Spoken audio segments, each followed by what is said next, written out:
the Lord's Prayer. Our Father, which art in heaven, hallowed be thy name. Thy kingdom come, thy will be done, in earth, as it is in heaven. Give us this day our daily bread, and forgive us our debts, as we forgive our debtors. And lead us not into temptation, but deliver us from evil. For thine is the kingdom, and the power, and the glory, forever. Praise the Lord. For he is good. And his mercy endures forever. Praise the Lord. God of Israel. For he is good. And his mercy endures forever. In Jesus' name we pray. The Holy One of Israel. The King of Kings. The Lord of Lords. The one true God. There is no other. Amen. Scriptural reading comes from Psalms 4, verses 1 through 8. Hear me when I call, O God of my righteousness. Thou hast enlarged me when I was in distress. Have mercy upon me and hear my prayer. O ye sons of man, how long will ye turn my glory into shame? How long will ye have loved vanity and seek after leasing? Salah. But know that the Lord has set apart him that is godly for himself. The Lord will hear when I call unto him. Stand in awe and sin not. Commune with your own heart upon your bed and be still. Salah. Offer the sacrifices of righteousness and put your trust in the Lord. There be many that say, who will show us any good? Lord, lift thou up the light of the countenance upon us. Thou hast put gladness in my heart, more than in the time that their corn, that wine increased. I will both lay me down in peace and sleep, for thy Lord only make me dwell in safety. May the Lord add a blessing to the reading and hearing and doing of his word. In Jesus' name we pray. Amen. Any selection? Okay. Good, all right?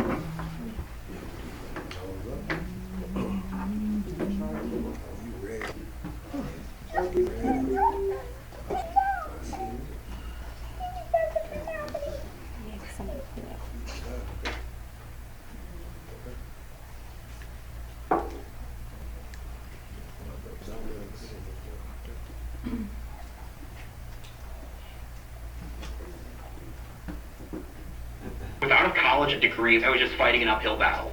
I found.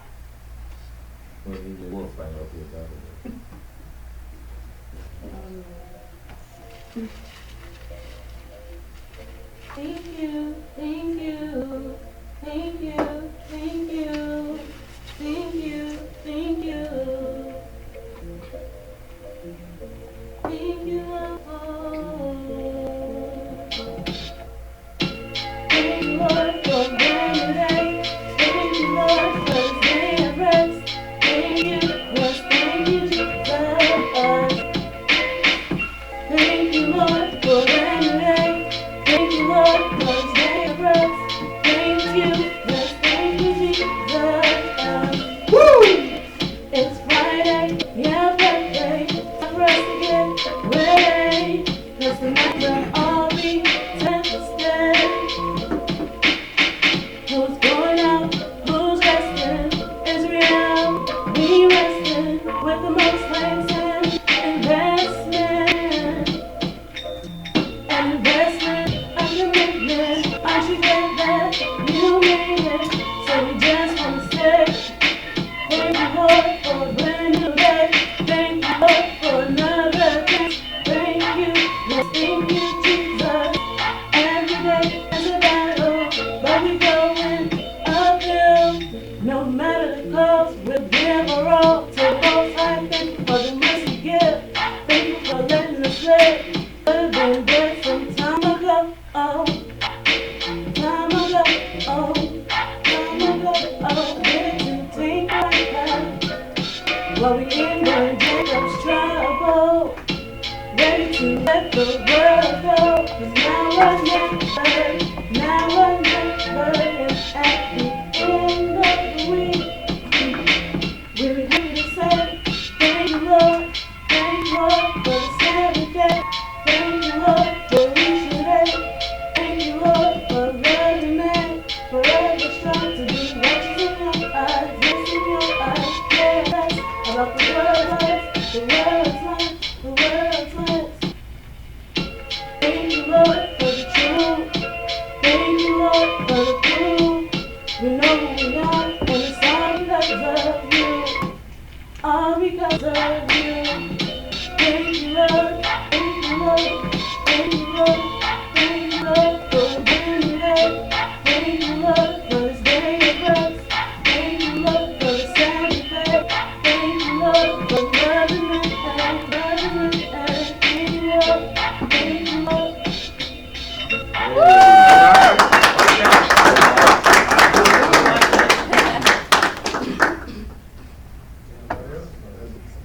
Brother G. It's at the bar. It's at the bar, bro. Nah, first of all, that's good. That's all. That's all.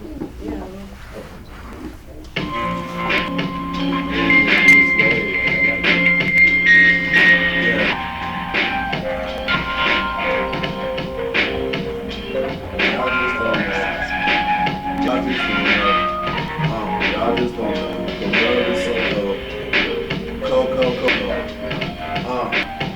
Yeah, well, I'm tired of being tired, dealing with drama after drama.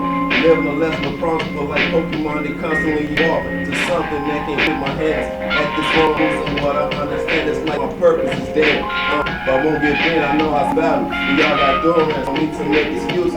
It's time to keep it moving, picking and choosing, making room. But what I'm about to be doing, my mind stable. Proving on beyond able. So I'm passing, casting out faith. All praises to the Lord who called me into be a part of his dynasty. I heard the truth, the truth set me free. I just wanted to be all I could be while I'm marching the most I've army. And the weapon can come, but this flesh is alarming. Some people want Jesus sworn in me, but I don't want to be near my enemy. No, I don't want to be near my enemy. But y'all just don't know that this world is so cold. Hey, y'all just don't know that the world is so cold. Hey, the world is cold. Hey, the world is so cold. Hey, y'all just don't know. Y'all just don't know that the world is so cold. Y'all just don't know. Y'all just don't know.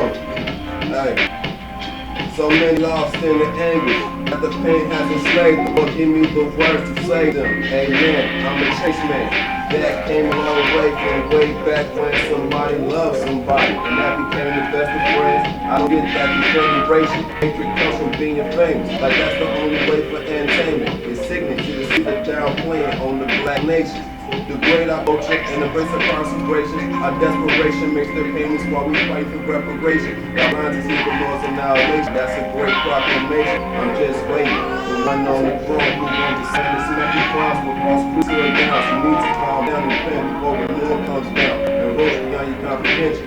Pay attention. I'm trying to free from everlasting intention. Detention with no end, I'm trying to listen. But y'all know that the world is so cold that I feel the mention. But y'all just don't know that the world is so cold. My name is Juan Solo.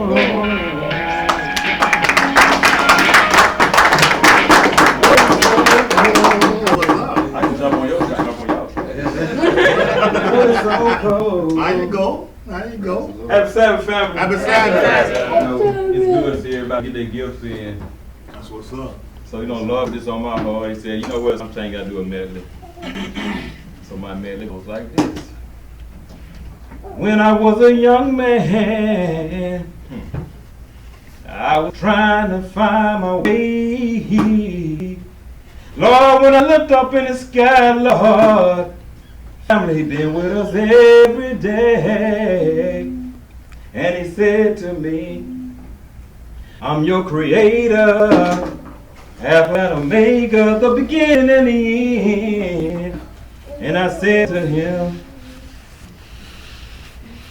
above all powers, above all kings, above all nature and all creative things,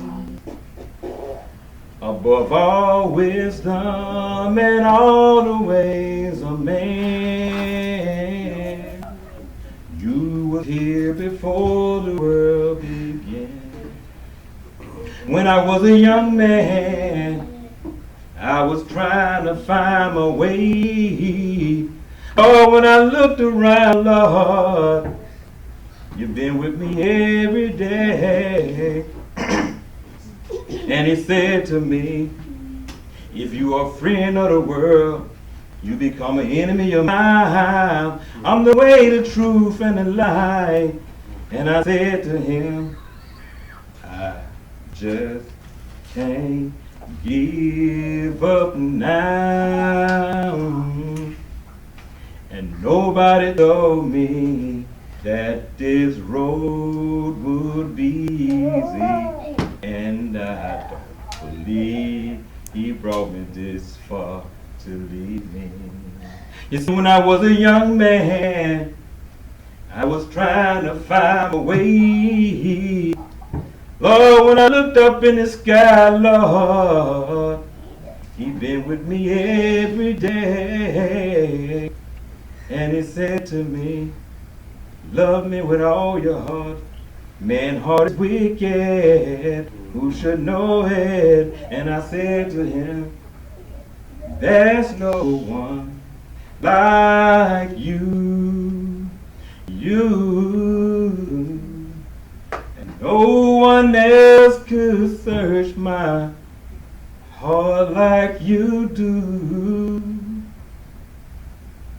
I can search my heart eternally long, and I find there is none, and there is none, there is none like you. Oh, man.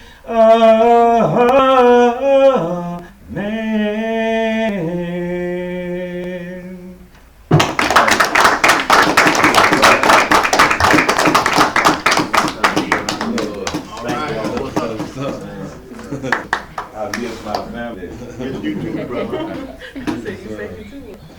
I got y'all rebound, right? Right. Yeah. Yes, I like that guy. East 111. Yeah, You don't like it? it's all good. All right, I'd definitely like to say, blessed Sabbath to those that are gathered today, the Lord's Sabbath day. Peace to those that are tuned in via YouTube. Today's title is Marriage is Honorable in All. So honor God in all things. You know, the class we're going to deal with today, we're going to look at marriage. Because, within marriage, it's always, a day-to-day process. Mike, you got to keep it down, okay? It's always a day-to-day process, And as I always stand before people, I always say that, the classes that the Lord has given me to present to you guys is not just for you all. It's also for me as well. Because, even within my marriage, it's a day-to-day process.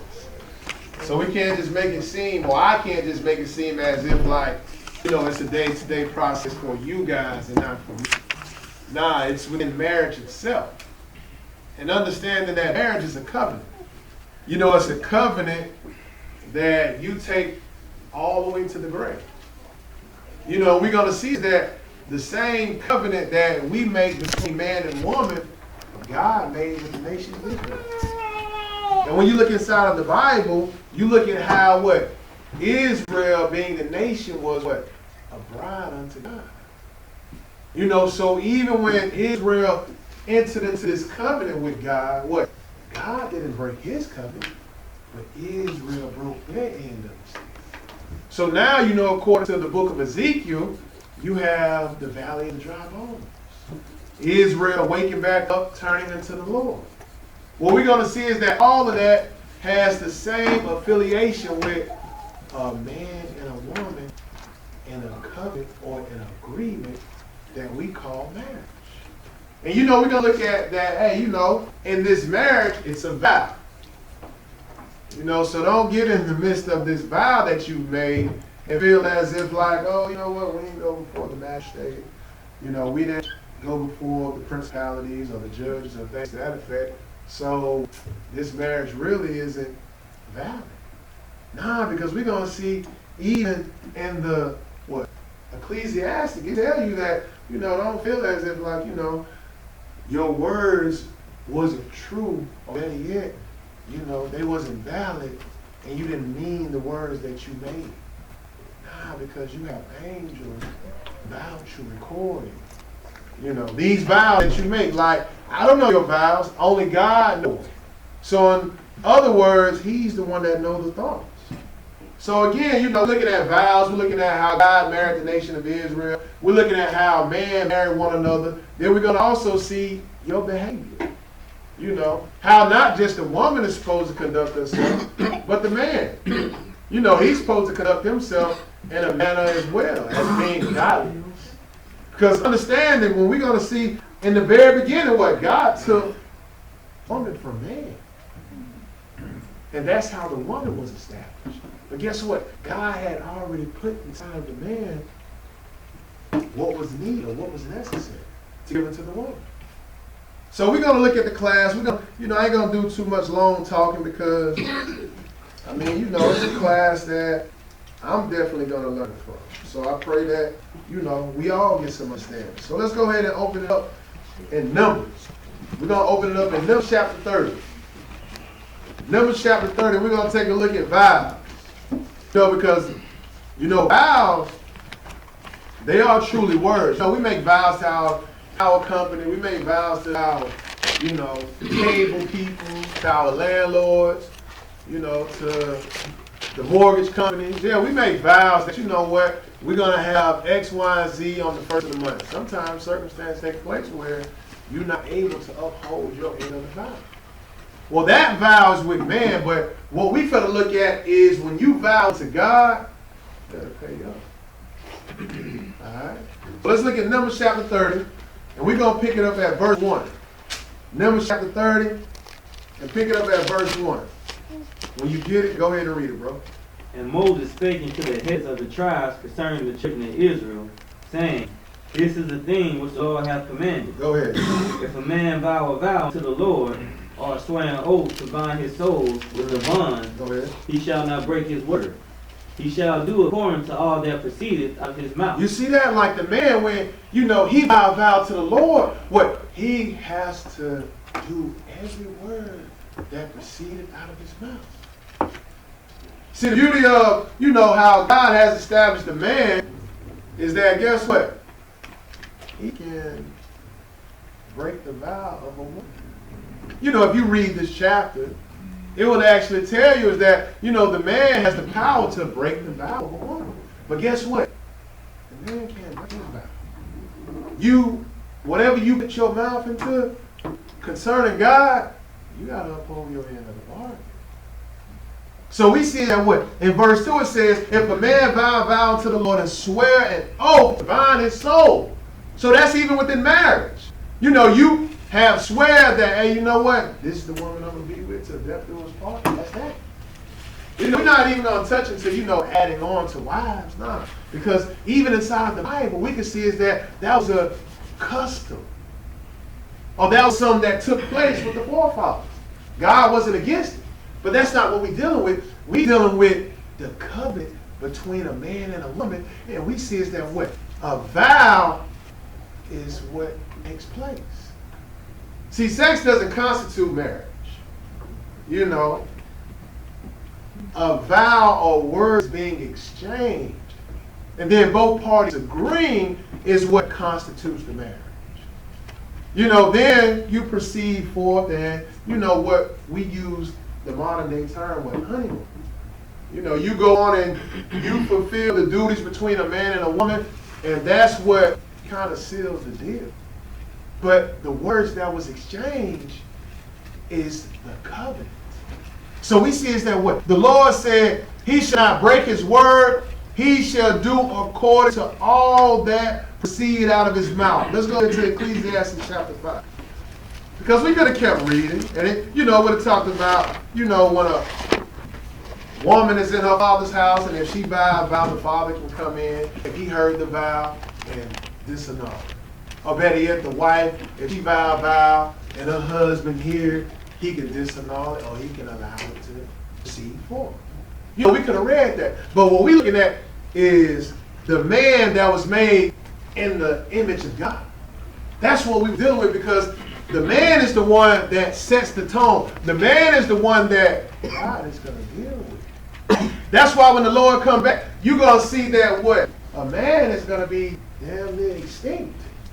Because the Lord is going to do so much killing to the fact that you are going to have 7 women cleaving to one man. It's because God is going to damn near kill all mankind. So in other words, we looking at when a man vow a vow, you can't break your vow. No, you gotta uphold your end of the bargain. So let's look at this Ecclesiastes chapter 5, and we're gonna pick it up at verses 2 through 6. Ecclesiastes chapter 5, 2 through 6. When you get it, go ahead and take off, bro. Be not rash with thy mouth. Go ahead. And let thine heart be hasty to utter anything before God. You see that? Don't be so haste, to utter things before God. Because what else it reads? For God is in heaven, and thou upon earth. You see that? God's in heaven. We are on this earth. So, don't be too haste, to other things before God. Going back to your vows. Like, don't be so quick to jump out the mouth and say, this is what you're going to do, but yet you drop the ball. Keep reading, though. Therefore, let thy words be few. You see that? Let your words be few.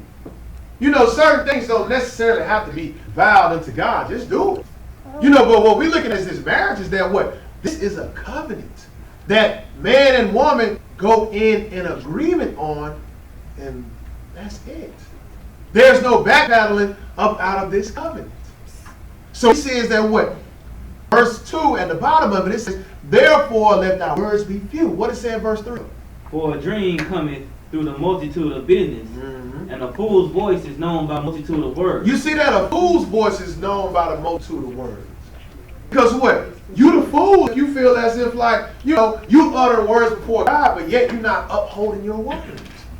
You are considered a fool. So the Bible is saying what? A fool's voice is known by the multitude of words. What is it in verse 4? When thou vowest a vow to God, go ahead. Defer not to pay it. Keep reading. For he have no pleasure in fools. You see that? God has no pleasure in fools. When you decide to be like, hey, I'm going to take this woman for that off for. Now, if you didn't do that, still though, God knows what's going on with inside of your operation of marriage or agreement or covenant. God knows all of that. So we know the formality is how we see today, but God is the one that knows the reins. He know all of this. So, you can't outslick God. So we see is that what?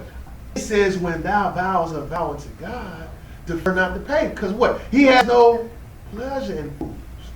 Finish that up, verse 4. Pay that which thou hast vowed. So in other words, keep your word. Especially if you have uttered this before God. Verse 5. Better is it that thou shouldest not vow than that thou shouldest vow and not pay. You see that? It's better for you not to have even vowed the vow. But now you're going to vow it. Hey, go ahead and pay up. Keep reading. What it says in verse 6? Suffer not thy mouth to cause thy flesh to sin. You see what's going on? It's now what? You are suffering your flesh to sin. When you decide to vow before God and don't uphold your end of the stick, now you'll cause sin to come on the scene. See, this is why your words need to be few. But we dealing with marriage though. We're not talking about, other vows outside of this title. Now, we talking about marriage because guess what? It is honorable in all. So in other words, serve God at cost. So that's what we're dealing with. We're dealing with marriage, and we're understanding that inside of this marriage, it's a covenant or a vow that man has made with a woman, and therefore there's no backpedaling out of it. There's no getting out. There's no back door to it. So he says that what? It says in verse 6, suffer thy mouth to cause thy flesh, suffer not thy mouth to cause thy flesh to sin. What else it reads? Neither say thou before the angel that it was an error. So don't be talking about, man, it was an error. I ain't really want to marry him. Nah, you can't say that. Because God is already recording this. You know, just because you didn't go before a judicial system or for a judge, we gotta see is that, you know, the way you can correct fornication is by entering into a covenant. That is the way you can fix that. But we're going to understand is that marriage from the beginning is based upon a word game or an agreement between two parties. What we see is that what? The Bible just said, hey man, don't say it was an error. You know, it says what in verse 6, it says, neither say thou before the angel. You see that? Like you saying before the angel, like you can't see the angel. But you saying within your realm of your household. You know, you saying within your bedroom. Or however it goes, you saying before the angel, because you're not before us. You're before the angel, and now you're saying to yourself, man, that was a mistake. That was an error. Nah, that's not how that goes. So we see is that what? It says, suffer not thy mouth to cause thy flesh to sin, neither say thou before the angel that it was an error. Keep reading. Wherefore should God be angry at thy voice? You see that God is now getting in this mix. Now he's angry. Because what? You have lied to him. You know, you have decided to, you know, fix your mouth, cause your flesh to sin. So now, God is angry, and what else is he going to do? Keep going. And destroy the work of thine hands. You see that? Now he's going to destroy the works of thy hand. Let's go over to Judges chapter 11. Judges chapter 11. You know, because the foundation building right now is a covenant or words that have been exchanged. And you know, these are words that are proceeding out of your mouth. You know, you got to realize like, hey, these judges, they not God. See, that's why, you know, that's why Ecclesiastes said, hey man, don't say it's an error before the angel. Nah. Make your words few, because guess what? God's in heaven and you're on earth. So just because you have not went before a judge, like me and my wife, we didn't go before a judge. You know, we just got paperwork, but at the same time, like I already knew within my mind, like that's my wife. I don't need to go before a judge because, you know, my judge sit in the third heaven. You know what I mean? And he got angels about me, making sure that everything is going to be upheld on my end of the stick. And if not, persecution. But we see is that what? In Ecclesiastes, hey, don't let your words get you caught up. All right? So let's look at this judge. Let's look at this Judges chapter 11. Judges chapter 11. And let's pick up at verse 30. Because again, like I said, the foundation we building right now is your words, the agreement, the covenant that was established. Not you going into the bedroom, but you putting forth these words and you upholding your end of the stick. So that's what we building upon the foundation at this point. So let's look at this Judges chapter 11 and let's pick it up at verse 30. Judges 11, verse 30. When you get it, go ahead and read it, bro. And Jephthah vowed a vow unto the Lord, and said, if thou shalt without fail deliver the children of Ammon into my hand, Go ahead. and it shall be, that whatsoever come forth of the doors of my house to meet me, when I return in peace from the children of Ammon, shall surely be the Lord, and I will offer it up for burnt sacrifice. So Jephthah, you know, Jephthah, he was a man of valor. You know, he was good with the dagger. So, you know, he was asking the Lord to, you know, deliver these nations into his hand. You know, because Judges, the book of Joshua, Man, they was going through the land, conquering cities, whooping them down. But the Lord is the one that was delivering all these nations into these men's hands. So, Japheth, like he was like, hey, Lord, look here, if you deliver Ammon into my hands, whatever greet me at the door, I will offer it unto you as a sacrifice. That's what he said. He said that in what? In verse 31. He says, then it shall be that whatsoever comes forth of the doors of my house to meet me, when I return in peace from the children of Ammon, shall surely be the Lord's. That's what he said. So in verse 30, he's vowed the vow unto God. Going back to what Ecclesiastes chapter 5. He didn't have to do this, but guess what? He did it. So let's see if he back out of his words. Keep reading, verse 32. So Japheth passed over into the children of Ammon to fight against them, and the Lord delivered them into his hand. So the Lord upheld his end of the stick. The Lord said, all right, I'm going to uphold my end of the bargain. I'm going to deliver the children of Ammon into your hand. So let's see if you uphold your end of the stick. Skip down to 34 and read that. And Japheth came to Mizpah into his house, and behold, his daughter came out to meet him with timbrels, with dances, and she was his only child. Beside her, he had neither son nor daughter. So he didn't have any other children. This was his only child. But guess what? She the one who came out to greet him after war. Keep going. What it said in verse 35? And it came to pass, when he saw her, that he rent his clothes and said, ah, my daughter. So he rent his clothes because what? In verse 30, he said, he vowed the vow unto God. And he told God, hey, you know what? Whatever greet me at the door, it's going to be yours. As a sacrifice. Guess who made it? The Lord.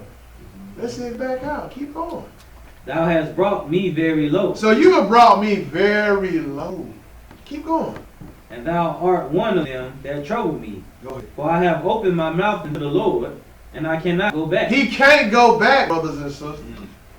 He just uttered his voice before God. God upheld his end of the stick. He got to uphold his end. So he's actually upholding his end of the stick, brothers and sisters. He's actually saying, hey, you know what? I cannot go back. Because what? I have uttered my voice before God. But peep out what his daughter said. Verse 36.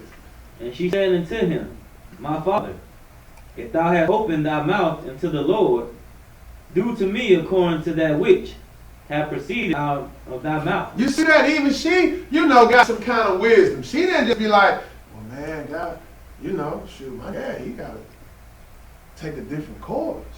If this is involving me, because I didn't involve myself. She wasn't speaking like that.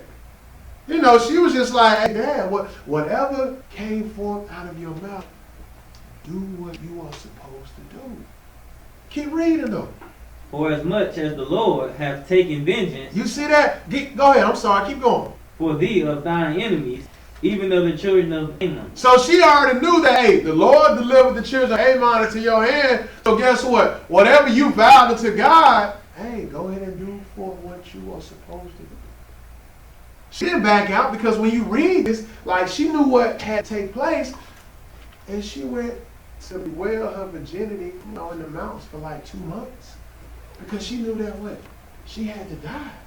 But we see is that what? Japheth, what? He didn't back out of the vow. Nah, he upheld his end of the stick.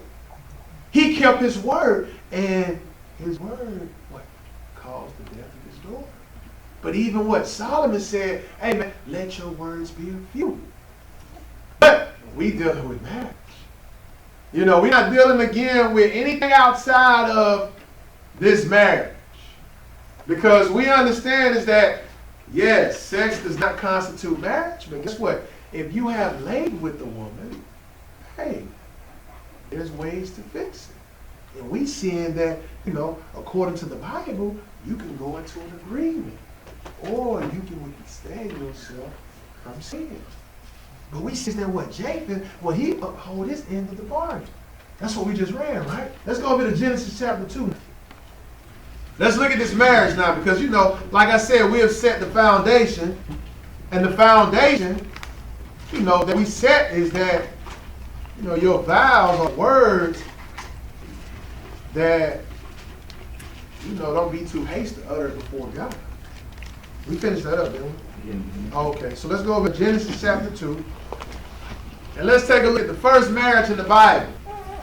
And even when we see this marriage, we're going to see is that what? Even a vow or a covenant was established here between Adam and Eve. So let's pick it up at Genesis chapter 2 and read verse 18. We're going to skip after that. Go ahead, bro. And the Lord God said, it is not good that man should be alone. So it's never good for man to be alone. No, it's not. Especially in our time age. You know, because there's a lot that's going on within this wicked world that will tempt you to want to go against God. When it's dealing with a man being alone. So even God saw in the very beginning that what? None of the animals could be a companion to Adam. So now he had to create a helpmeet for Adam. And we're going to understand is that what? This helpmeet is a companion that's supposed to help you get into the kingdom of God. So y'all are going to be like that one to another. You know, the companion is going to help the husband, and the husband is going to help the companion, which be the wife. Y'all are going to be one flesh, and y'all are going to push each other into the kingdom. So we see is that what in verse 18 it says, and the Lord God said it is not good that man should be alone. What's it read? I will make him a helpmate. Skip down to verse 1. I'm sorry, go ahead. Helpmeet for him. Skip down to 21 and read that. And the Lord God caused a deep sleep to fall upon Adam, and he slept. Keep going. He took one of his ribs and closed up the flesh instead thereof. So he took one of his ribs. You know, it's kind of like now, when he make the woman and the man complete, it's like now, you know, the man has his rib back. You know, he's complete now. But we see is that what? God took one of his ribs and made a woman from the rib. So he put Adam in a deep sleep, took one of his ribs, closed the flesh instead thereof. What is that, 22? And the rib which the Lord God had taken from man, made he a woman, and brought her into the man. You said God is now bringing the woman into the man. Just like, you know, how the father is supposed to give the daughter away. Well, what? God is doing the same thing. This all was established in the very beginning. So we see is that what? God is bringing the woman into the man. What did Adam say in verse 23? Read that. And Adam said, this is now bone of my bones, and flesh of my flesh. So this is the covenant, or this is the agreement. You know, she is flesh of my flesh, bones of my bones. Keep going. She shall be called woman. Go ahead. Because she was taken out of man. So she was taken out of man. She shall be called woman. Keep reading though, because this is something else that's extended to this covenant. Keep on, verse 24. Therefore shall a man leave his father and his mother. Go ahead. And shall cleave unto his wife, and they shall be one flesh. They shall be one. You know, this is spiritual speaking, but at the same time, you know, when I see Brother Tony, I see Sister Claire.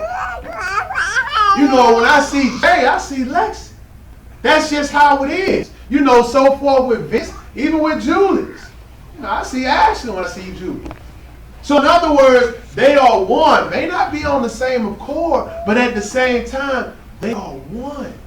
So it's kind of like when you come together, y'all made yourselves one before God. So we see is that what? The Lord said a man is supposed to leave his father and his mother. And you're supposed to cleave unto your wife.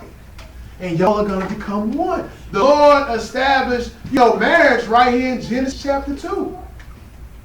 But now let's take a little further look into how he established this marriage between God and the nation of Israel. Let's go to Ezekiel 16. How the Lord established this marriage between him and the nation of Israel. Israel was always the woman. Always. And in the covenant, it's just like a marriage. You know, but Israel is the one that backslid and committed adultery. But we even gonna see is that what? Yeah, he wrote her a bill of divorcement, but he still was saying, turn back to me, for I am married to you, woman. That's how the Lord addressed the nation. So he didn't just cast Israel away, because if he had done that, then what? He would have probably had to set up Japheth's seed as the 12 tribes of Israel. But we know that ain't the case. So the Lord didn't just cast Israel completely away. So let's look at this Ezekiel 16, and let's look at how when God, set up the nation of Israel as his bride, as to how he groomed them and fixed them up and, dressed them with jewelry and things to that effect. Let's look at it. Ezekiel 16, let's pick it up at verses 1 through 8. Ezekiel 16, verses 1 through 8. When you get it, take off, bro. Again, the word of the Lord came unto me, saying, Son of man, call Jerusalem to know her abominations. So cause Jerusalem to know her abominations. Verse 3. And say, This saith the Lord God unto Jerusalem. Go ahead. Thy birth and thy nativity is of the land of Canaan. Mm-hmm. Thy father was an Amorite, and thy mother a Hittite. So thy mother was an Amorite. I'm sorry, thy father was an Amorite, thy mother was a Hittite. Not saying that, the Amorites and the Hittites was Israel's fathers and mother. Not just saying that land, the land of Canaan, was occupied with the Amorites and the Hittites before Joshua went into the land and conquered it. So that's why he's saying what? As for thy nativity in the day thou was born. I'm sorry, verse 3. At the bottom of verse 3, it says, Thy birth and thy nativity is of the land of Canaan. Thy father was an Amorite and thy mother was a Hittite. Those were the ones that occupied that land. So God isn't saying that, you are the Amorites and the Hittites. He's just saying that you was of that land. Keep going though. What it say in verse 4? And as for the nativity, in the day thou was born, thy navel was not cut. Go ahead. Neither was thou washed in water to supply thee. Thou was not salted at all, nor swaddled at all. So the Lord took it all the way back to Israel being a baby. He's like how Israel was trampled over as a baby. The umbilical cord not cut. The baby hasn't been washed in blood. It hasn't been salted. It hasn't been taken care of. The Lord is talking about the nation of Israel. What does it say verse 5 though? None I pity. So no, I felt sorry for the baby that was covered in blood, that the umbilical cord wasn't cut, that it wasn't salted. No, I pitied. What else it reads? To do any of these unto thee. Go ahead. To have compassion upon thee. Keep reading. But thou wast cast out in the open field to the loathing of thy person in the day that thou was born. That's like aborting a baby and just casting it out in a dumpster. Mm-hmm. You just had the baby on the toilet and you wrap it up in some newspaper and just throw it in the dumpster. Well, the Lord is liking that to how the nation of Israel was. They didn't have blood removed from them. They wasn't salted. Their umbilical cord wasn't cut. And then on top of that, they was just thrown out into the field. But what did the Lord do after he saw all of this? What it say in verse 6? And when I passed by thee, and saw thee polluted in thy own blood, I said unto thee, when thou wast in thy blood, live. Go ahead. Yea, I said unto thee, when thou wast in thy blood, live. So the Lord saw this, and when he passed through, he had compassion for the baby. He treated the baby as what a mother would do with a newborn baby. Had compassion. What else it read, bro? Verse 7. I have caused thee to multiply as the bud of the field. Go ahead. And thou hast increased and waxen great. Keep reading. And thou art come to excellent ornament. So thou hast come to excellent ornaments. You're no longer covered in blood. The umbilical cord has now been cut. You've been cleaned up. So that's why he said what? Thou art come to excellent ornaments. And what else it read? Thy breasts are fashioned. So you done grown up. Your breasts done been fashioned. You got curves. You looking nice now. Because before then, what? You was polluted in your blood. See, we looking at how the Lord is, coming to this marriage or this covenant with the nation of Israel. Looking at how what? The nation of Israel was a baby cast away, but the Lord walked by and saw the nation polluted in their blood. What? He took the baby, groomed them up, dressed it, and now we see that what? The baby is growing up into a nice looking woman. Because now it says what? Thy breasts are fashioned, and what else it says? And thy hair is grown. So thy hair has grown. Keep reading. Whereas thou was naked and bare. So before then, you was naked and bare. You didn't have any of this. What is that, verse 8? Now when I passed by thee and looked upon thee, go ahead. Behold, thy time was a time of love. So it's like love at first sight. When the Lord looked at the nation of Israel, it was love at first sight. Because what? None I pitied the condition of Israel. That is how it is today, brothers and sisters. When you look at how the nation is today, no I pity Israel. But guess what? We backslid on the Lord. So this is why, no hedge is about the nation of Israel. The same thing would take place within a marriage. The woman would take off and leave the husband. What? She ain't got no hedge. No physical hedge. But guess what? If the husband want to leave too, he don't have no spiritual hedge. You see how that works? Like when you look at 1 Corinthians chapter 11, the Bible going to tell you is that what? The man is the head of the woman. Guess what? The man is supposed to be after the mind of God. That's why the man vow can't be broken. You know what I mean? Because you're supposed to be upholding your end of the stick. Because what? You are supposed to be something like a God unto your wife. That's why Sarah called Abraham Lord. You understand that? So we see is that the Lord is liking the nation of Israel, to this woman that he is married. So the Lord is, grooming this woman up, raising her up, because the Bible said what? Your breasts have fashion, your hair got long, because he said what? You was naked and bare before then. So now it says what? In the middle of verse 8, it says, behold, thy time was the time of love. What else it says? And I spread my skirt over thee. Keep going. And covered thy nakedness. Yeah, go ahead. Yea, I swear unto thee, and enter into a covenant with thee. You see that? The Lord entered into the covenant with thee. What else it reads? Saith the Lord God, and thou becamest mine. So you became mine. That's just like in a marriage. Man, that's my wife. Yeah, she mine. I always say, man, she chose me. That's what I always say, me. Yeah, man. They look at her, I be like, hey, brother, she chose me. But it's an agreement between both parties. You know what I mean? So just looking at how the Lord is liking the nation of Israel as his bride. It says what? In the bottom of verse 8, it says, and thou becamest mine. Let's go a little bit further. Let's go over to Exodus 19 now. Exodus 19. And we're just taking a look at how marriage is supposed to be, between a woman and a man. This is how it's supposed to be. So we're looking at the greatest example. The greatest example is how God entered into a marriage covenant with the nation of Israel and how he set them up on high.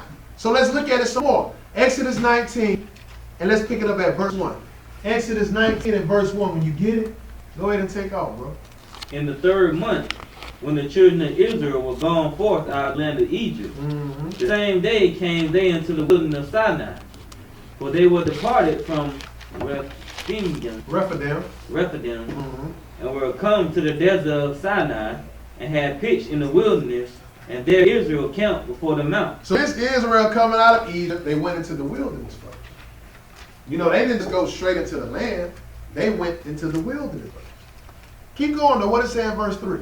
And Moses went up into God, and the Lord called unto him out of the mountain, saying, This shalt thou say unto the house of Jacob. Thus shalt thou say.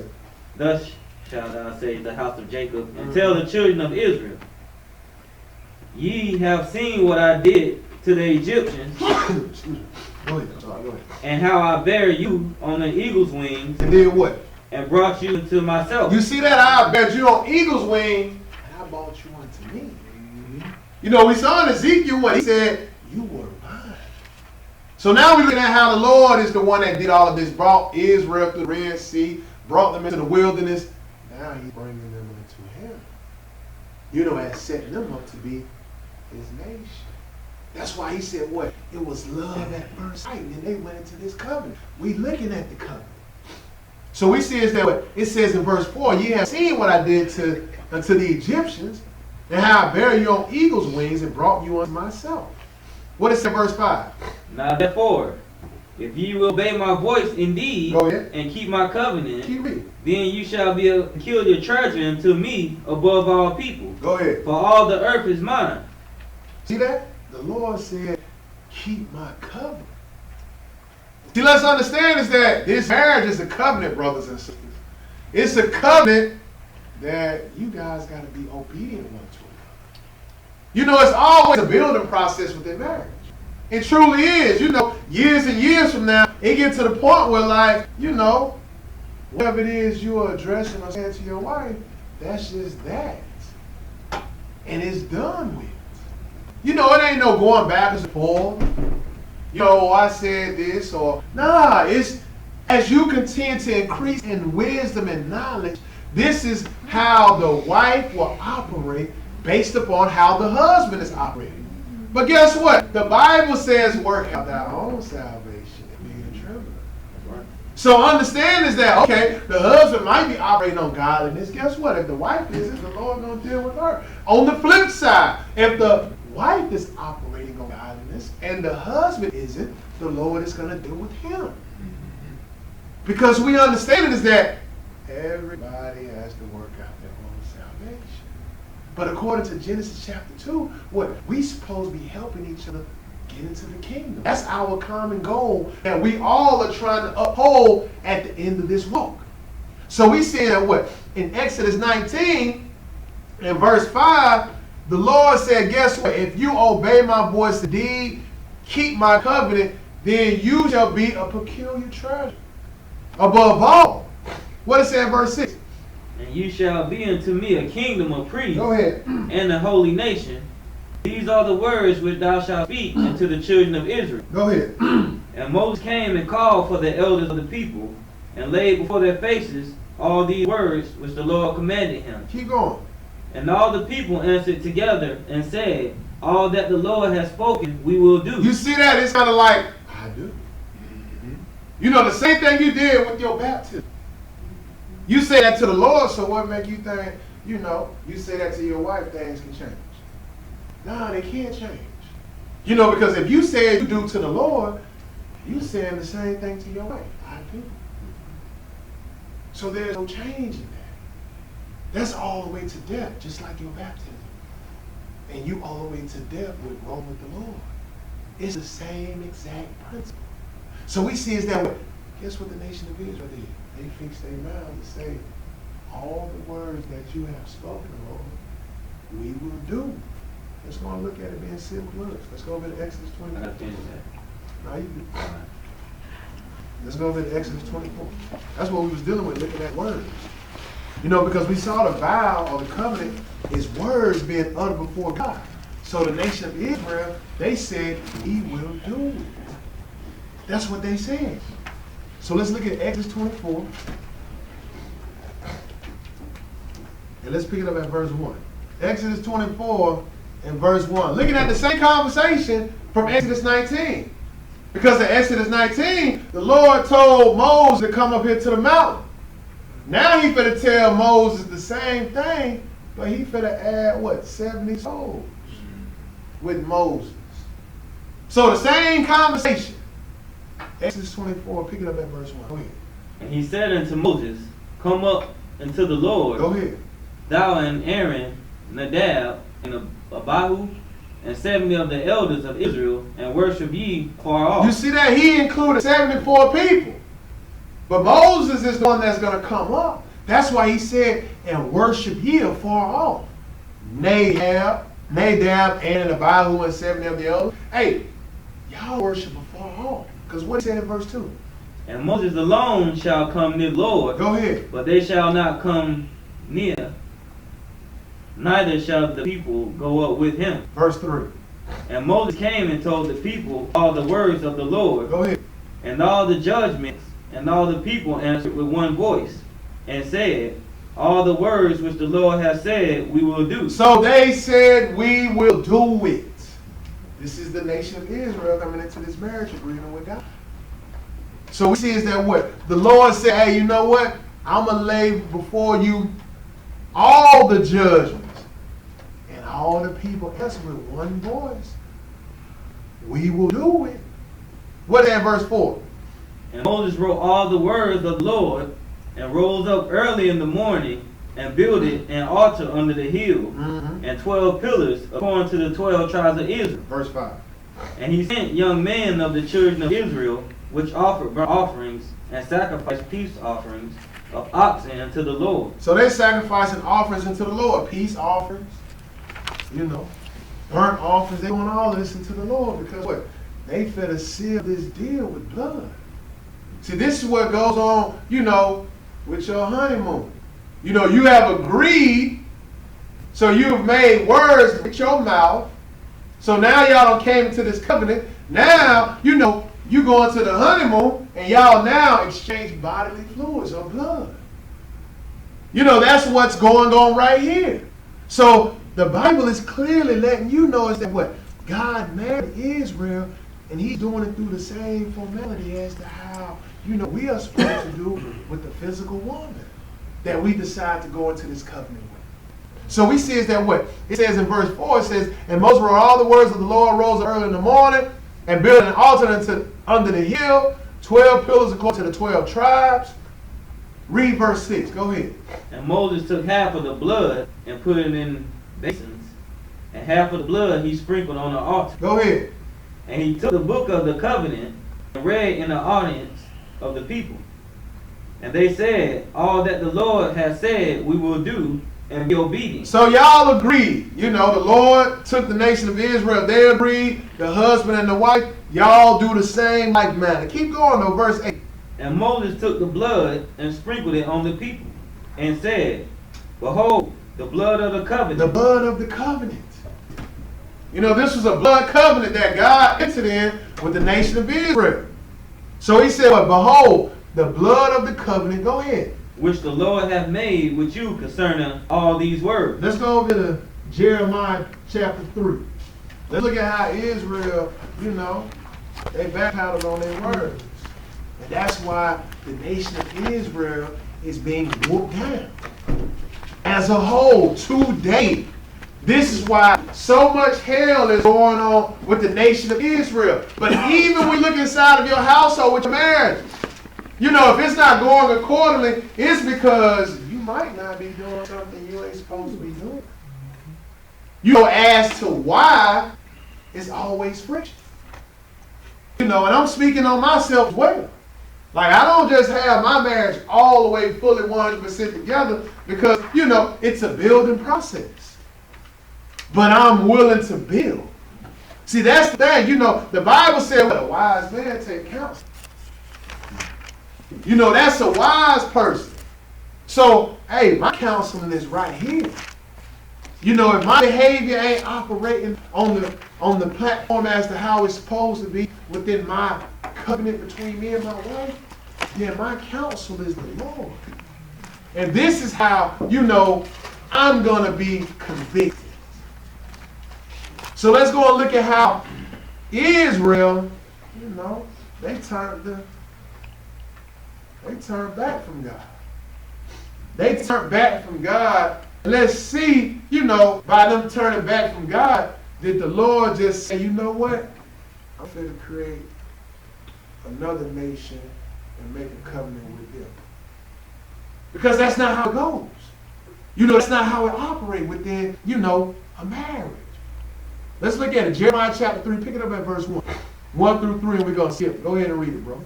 They say, if a man put away his wife, and she go from him, and become another man, shall he return unto her again? Go ahead.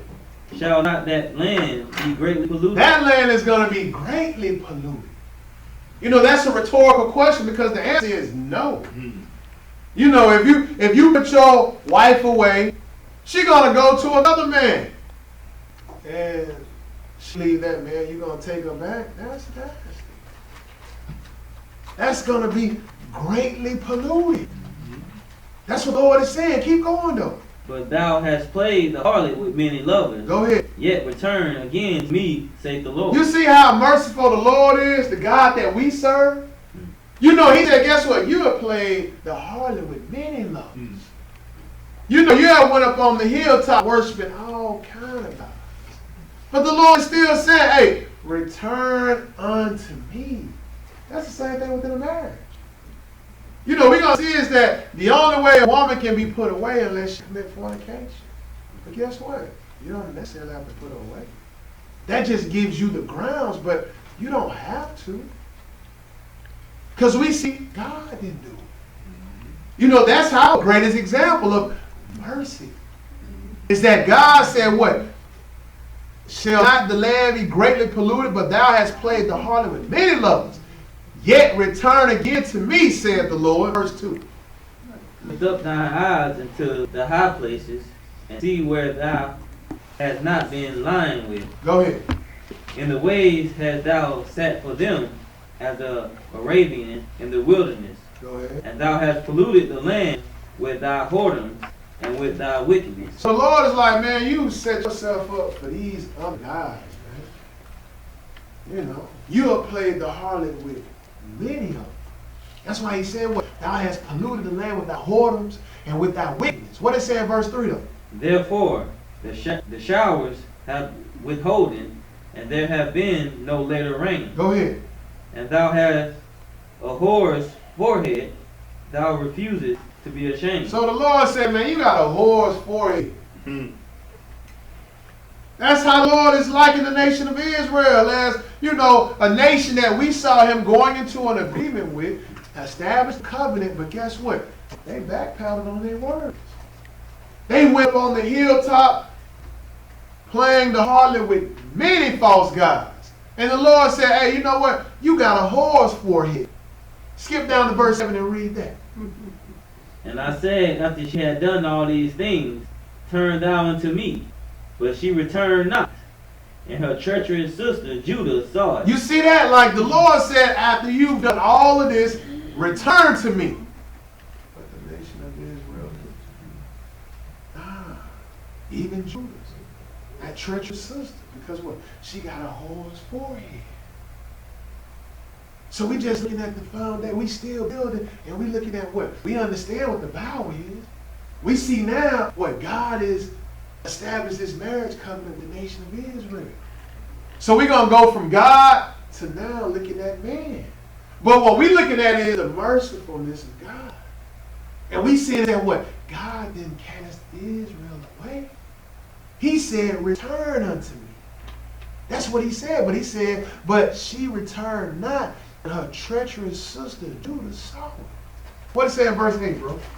And I saw, when for all the causes whereby backsliding Israel committed adultery. You see that? They committed adultery. You know, the commandments say what? You're supposed to kill them.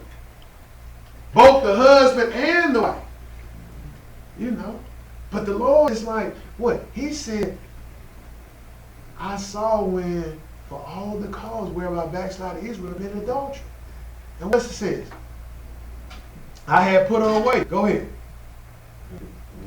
In the middle of it. Oh, and given her a bill of divorce. Go ahead. Yet her treacherous sister Judah feared not, but went and played the harlot also. Verse 9. And it came to pass through the likeness of her whoredom that she defiled the land and committed adultery with stones and with stocks. You see that? She committed adultery with these idols.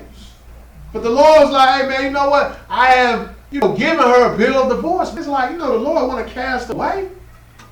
No, check out what it says in verse 12. Skip down to that and read that. Go and proclaim these words toward the north. Go ahead. And say, return thou backsliding Israel, saith the Lord. So the Lord is like, man, return, you backsliding nation. Keep going. And I will not cause mine anger to fall upon you. Go ahead. For I am merciful. You see that? I am merciful. So you know, even within our marriages, what? We gotta be merciful to the weak of us. The Bible calls the woman that. You know, you gotta be merciful. Because, you know, it's all a training ground. You know, we supposed to be what? Each one teach one. You know, so we supposed to be teaching in our household. That's how we supposed to be operating, because what? We are the examples of the light that's in this world. So by us being examples of light in the midst of darkness, you know, we supposed to have a different behavior. Even within the covenant or the marriage agreement that we have set up with the husband and the wife. So even God, what? He's merciful. He said in the bottom of 12, I am merciful, saith the Lord. And what else it reads? And I will not keep anger forever. Verse 13. Only acknowledge. Acknowledge. Acknowledge. Go ahead. Thy iniquity. See that? Only acknowledge your iniquity. Confess that you wrong. Or even with the household, I always say, man, my wife don't apologize. I always say, I was like, I don't recall my wife. You know, I mean, she apologized about something just yesterday. But even, you know, that's the approach that we all got to take. You know, when you're wrong about something, you know, the Lord's talking about the nation of Israel, but we're going to touch into how the physical man and the physical woman are supposed to operate together as well. But this is the great example that we can all use within our marriages. So we see is that what? The Lord said, hey, guess what? Only acknowledge thine iniquity, and what else? That thou hast transgressed against the Lord thy God. Keep going. And hast scattered thy ways to the strangers under green trees. You see that? We've scattered our influence or our behavior to the strangers.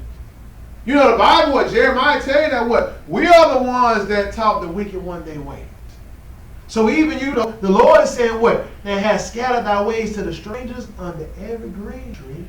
And what else? And ye have not obeyed my voice, saith the Lord. Keep reading verse 14. Turn, O backsliding children, For what? saith the Lord, for I am married unto you. You said the Lord is married unto the nation of Israel. She's like a wife unto God.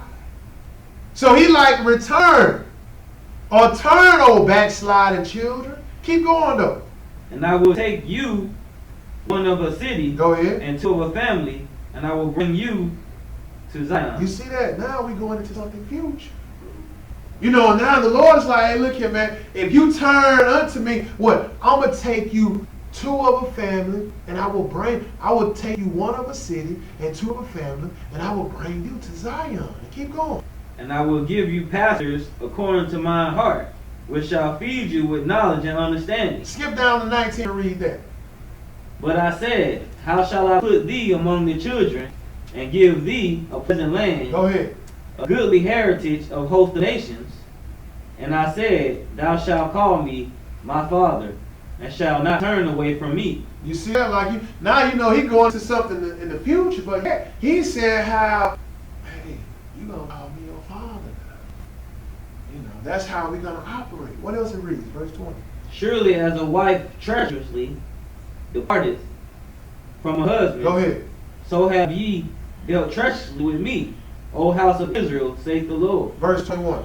A voice was heard upon the high places, weeping and supplications of the children of Israel. You see that? Like a voice was heard on the high places, weeping and supplication of the children of Israel. But what? For they have perverted their way, Go ahead. and they have forgotten the Lord their God. You see that they have perverted their way, but you see how the Lord is likening this to a marriage between a husband and a wife, right? You see how he said that in verse 20, he said, surely as a wife treacherously depart from her husband, so have you dealt treacherously with me. So it says in 21, it says what? You have forgotten the Lord their God. What it says in 22 though? Return, ye backsliding children, and I will heal your backsliding. You see that? The Lord is going to heal their backsliding. Keep going. Behold, we come unto thee, for thou art the Lord our God. So we look at this as how what? He's supposed to be merciful and power. Love him. You know, that's what we're seeing right now. The Lord is being merciful. We supposed to, you know, be merciful as well. But check out this verse 23. Go ahead. Truly in vain is salvation hope from the hills and from the multitude of mountains. Truly in the Lord our God is salvation, of Israel. So salvation is only in our God. Let's go over to Genesis 29. Now let's look at this covenant between the man and the woman. So we saw the foundation, the vows, and then we see how God, went into a vow or a covenant with the nation of Israel. Now, let's look at this man. Like I said, the greatest example as to, a marriage, how it's supposed to be established, is how the Lord went into this covenant with the nation of Israel. Being what? He manifested himself in the flesh, and he shed his blood for his family. That's the greatest example. So by looking at that example, that's something that we need to take. Right? So we saw, God being merciful with the nation of Israel. So now let's see how, some of the forefathers, how they was until, their wives. Genesis 29, let's pick it up at verse 1 through 30. We got a lot to read, but nobody ain't got to do the work, so we can just read, get edification. So let's read Genesis 29, 1 through 30. We're looking at Jacob, how he labored for Rachel, his wife. Genesis 29, pick it up at verse 1. Go ahead and read it, bro. Then Jacob went on his journey and came into the land of the people of the east. Mm-hmm. And he looked, and behold, a well in the field, and lo, there were 3 flocks of sheep lying by it. For out of that well they watered the flocks, and the great stone was upon the well's mouth. Verse 3. And thither were all the flocks gathered, and they rolled the stone from the well's mouth, and watered the sheep, and put the stone again upon the well's mouth in its place. And Jacob said unto them, My brethren, whence be ye? And they said, Of Haran are we. Go ahead. And he said unto them, Know ye Laban, Mm-hmm. the son of Hononr. So, Jacob was sent to his mama's brother's house, to get him a wife. Jacob, the son of Isaac at this point, now he's at age to where, hey, you got to get you a wife. So, Isaac's wife, Rebecca, said, hey, go to my brother Laban. He got some daughters. That's where you're going to take your wife. So that's why, Jacob was like, hey, man, in verse 5, he said, and he said unto them, Know ye Laban, the son of Nahor? And they said, we know him. What it said in verse 6? And he said unto them, Is he well? Go ahead. And they said, He is well, and behold, Rachel his daughter cometh with the sheep. So Rachel, his daughter come with the sheep, one of Laban's daughter. Keep reading. And he said, Lo, it is yet high day, neither is it time that the cattle shall be gathered together. Go ahead. Water ye the sheep, and go and feed them. And they said, We cannot, until all the flocks be gathered together, until they roll the stone from the well's mouth, then we water the sheep. Verse 9. And while he yet spake with them, Rachel came with her father's sheep, where she kept them. Verse 10. And it came to pass, when Jacob saw Rachel, the daughter of Laban, his mother's brother, and the sheep of Laban, his mother's brother, that Jacob went near and rolled a stone from the well's mouth, and watered the flock of Laban, his mother's brother. Go ahead. And Jacob kissed Rachel, and lifted up his voice, and wept. So Jacob, he kissed Rachel. It's kind of love at first sight. Kind of like how when the Lord saw the nation of Israel, and he went to this covenant. So, Jacob, what it said in verse 11, he's kissed Rachel, lifted up his voice, and wept. What it said in verse 12, though? And Jacob told Rachel that he was her father's brother, and that he was Rebekah's son, and she ran and told her father. And it came to pass when Laban heard the tidings of Jacob, his sister's son, that he ran to meet him, and embraced him, and kissed him, and brought him to his house, and he told Laban all these things. And Laban said to him, Surely thou art my bone and my flesh. Go ahead. And he abode with him the space of a month. And Laban said unto Jacob, Because thou art my brother, shouldest thou therefore serve me for naught? So he like, man, you my brother. Verse 15, and Laban said unto Jacob, behold, thou my brother. He like, you ain't gonna just serve me for nothing. But the whole reason of Jacob coming to Laban was to get a wife. So he saw Rachel or Raquel and, he kissed her and wept. Because that was, kind of love at first sight. So, Laban is like, behold, thou my brother, shouldst thou therefore serve me for nothing? Keep reading. Tell me, what shall thy wages be? Mm-hmm. And Laban had 2 daughters. The name of the elder was Leah. So the oldest sister was Leah. Go ahead. And the name of the younger was Rachel. So Rachel was the younger. This was the one that Jacob loved. Keep going. Leah was tender-eyed, but Rachel was beautiful and well-favored. So Rachel, she was well-favored and beautiful. So, it looked like Rachel, she was better looking than Leah. But it says that she was well-favored. But what it say in 18 though? And Jacob loved Rachel and said, I will serve thee 7 years for Rachel. You see that? He said, I'm going to serve you, Laban. I'm going to serve you for 7 years. That's what's going on today.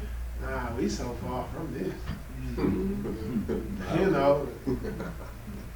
Most of the the sisters, they ain't even got a father in their life. You know what I mean? So now it's like, mom is playing both the father and the mother. But she ain't playing with this type of understanding. But even the young men today, they're not going about this approach. Now, I'm not saying, today, you gotta, serve as Jacob did for 7 years, but, at least, uphold your end of the bargain, which is you willing to go into this vow, this covenant, and keep it to death. That's what we're looking at. We're looking at before they, came together as one, they exchanged some words. And these words were, we see is that what Jacob said, hey, you know what? I'm going to labor 7 years for Leah. I'm sorry, for Rachel. That's what he told Laban. He said, I'm going to serve these 7 years for Rachel, thy younger daughter. What in reason 19? And Laban said, it is better that I give her to thee than that I should give her to another man. Go ahead. Abide with me. So he like, shoot, it's better that I give it to you anyhow. Because you like family. So it's better that I give her unto you than another man. Verse 20. And Jacob served 7 years for Rachel, and they seemed unto him but a few days. So it seemed to him as a few days. 7 years is like a couple of days unto him, because that was the love that he had for Jacob. I'm sorry, that was the love he had for Rachel. This was the love. So these are great examples of history that, we should probably go back and read here and there as to like, man, Jacob really loved Rachel to serve for 7 years. So even within our marriage, we asking ourselves like, this is the love that I have for this woman. So, certain things that, I need to profess or put forth to show my gratitude or my love towards my companion. So we're looking at, how even Jacob, he labored for 7 years and it seemed like a few days unto him. Keep going though. For the love he had to her. And Jacob said unto Laban, give me my wife. So give me my wife. I don't put in this work for 7 years. I need my wife. Or better yet, I need my end of the bargain. See, the agreement was between, the father and the soon-to-be husband is that, hey, you know what? I'm going to labor for you for 7 years, Laban, and after that, I need what's mine. So he completed his 7 years, and now he said, give me my wife. What else it reads? For my days are fulfilled, that I may go in unto her. So now we're looking at what? There was an agreement made. It was words. So now the words have been set forth, which is the covenant. Now, what Jacob is wanting to fulfill the whole covenant by going into his wife, and now they're becoming physically one. Keep reading though. What it says in verse 22. And Laban gathered together all the men of the place. So he better put a party together. Go ahead. And made a feast. Go ahead. And it came to pass in the evening that he took Leah his daughter and brought her to him, and he went to her. So he got slick. You know, he did something on the low. So he got slick. You know, he put a feast together. He probably got Jacob good and toasted. And what? Laban brought the oldest daughter into the tent. Keep going though. And Laban gave unto his daughter Leah Zilpah his maid for a handmaid. Mm-hmm. And it came to pass that in the morning, behold, it was Leah. And he said to Laban, what is this thou hast done unto me? So what have you done unto me, Laban? You know, I labored for 7 years. You gave me Leah, the one who was less attractive to me. What have you done? Keep going. Did not I serve thee for Rachel? Go ahead. Wherefore then hast thou beguiled me? So you have beguiled me. Keep reading. Verse 26. And Laban said, it must not be so done in our country to give the younger before the firstborn. So he's like, man, this is a custom in our country. You know, we got to give the oldest before the youngest. So Jacob could have been like, well, hey, you know what, I'm good. I just go ahead and take Leah and just deal with it. Or better yet, you know, he could have, even within his mind, been like, nah, man, you know, I'm straight. That ain't what we agreed to. He could have did that, but nah, his brother knew the law. He knew what the law said. You know, according to what we read in Numbers chapter 5. You know, he's sticking with his guns. Because he know that what? They became one now. So by them becoming one, nah, it ain't no putting away. So what he gonna do? Keep reading. Fulfill her week, and we will give thee this also for the service which thou shalt serve with me yet 7 other years. So he says 7 other years. You know, he put forth 14 years. And he finally got his wife. But it says what? It says, verse 27, fulfill her week, and we will give thee this also for the service which thou shalt serve with me yet 7 other years. What Jacob said in verse 28. And Jacob did so, and fulfilled her week, and he gave him Rachel his daughter to wife also. Verse 29. And Laban gave to Rachel his daughter Bilhah his handmaid to be her maid. So he gave her Bilhah. You know, so he says that what? Jacob, you know, he got what? The oldest sister and the younger sister. But this was all done based on words. You know, sex is what came after all of this. But it was already established based on words. We can go and read that dealing with Jesus, Mary, and Joseph. You know, Jesus wasn't born of Joseph, but yet, you know, Mary was espoused to Joseph before they had even came together. Because what? It was based upon an agreement on words.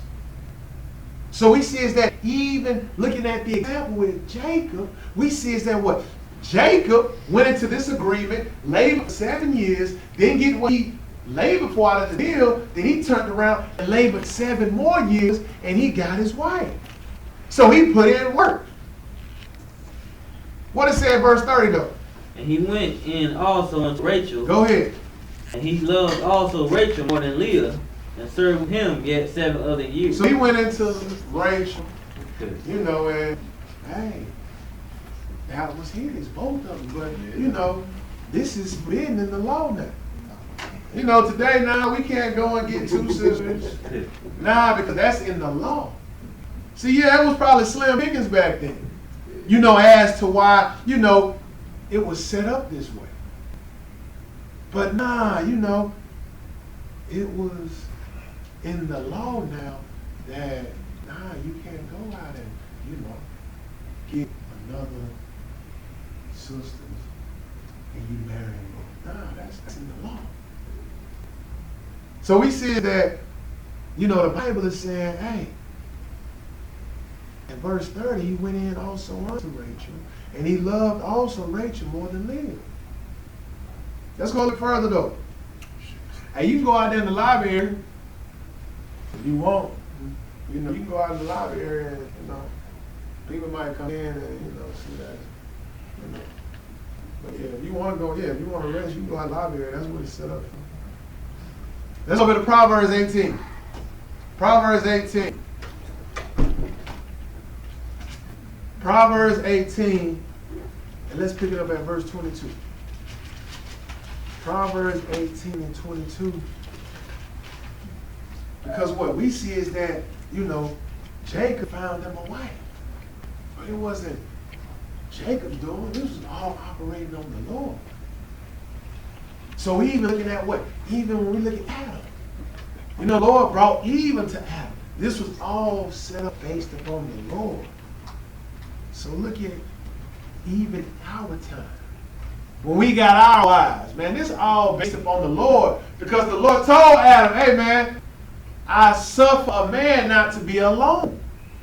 So he brought Eve unto Adam. So this goes all the way even unto us. You got to realize, man, you ain't alone in this walk. You got somebody who loves you more than your friends do. This is what you got to comprehend. The ones that are your co-workers or the ones that, you call your family, your wife loves you more than that. So if that's the case, then you need to treat her as to how the Lord put the nation of Israel on the pedestal as a peculiar treasure. That needs to be the same, reverence you need to give unto your wife.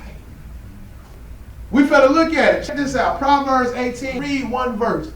Verse 22. Go ahead. Whoso findeth a wife findeth a good thing. Keep going. And obtain favor of the Lord. You see that? You obtain favor from the Lord.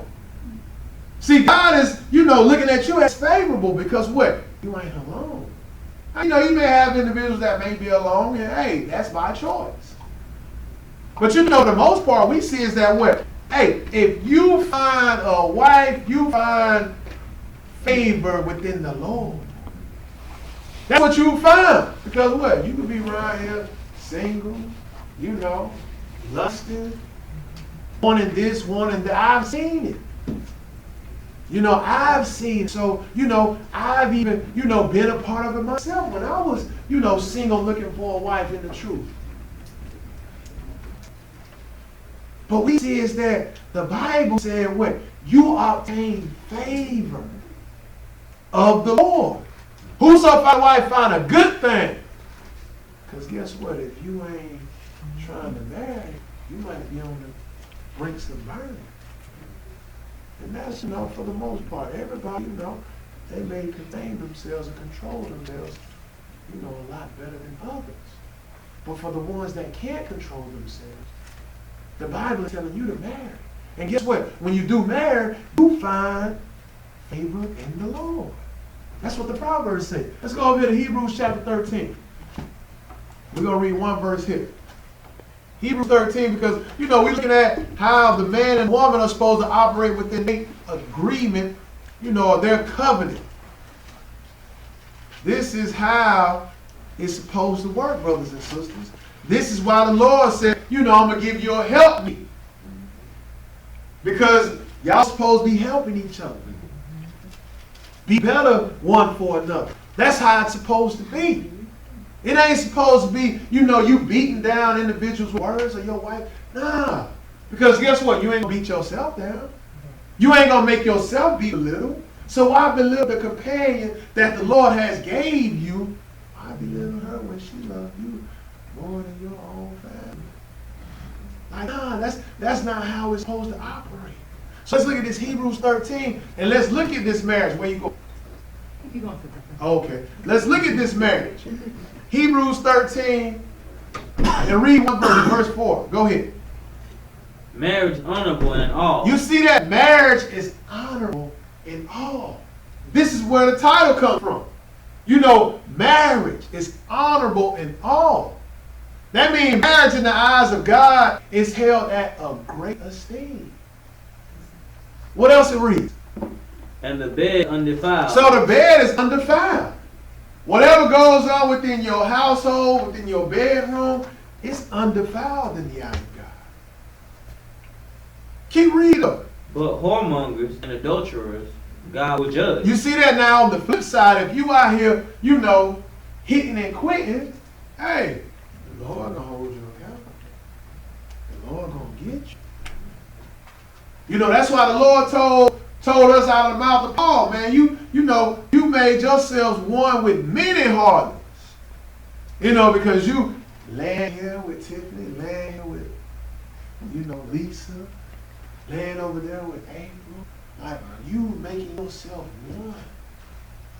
And nah, we can read in the Bible, the Lord said, fornicators ain't getting to the kingdom.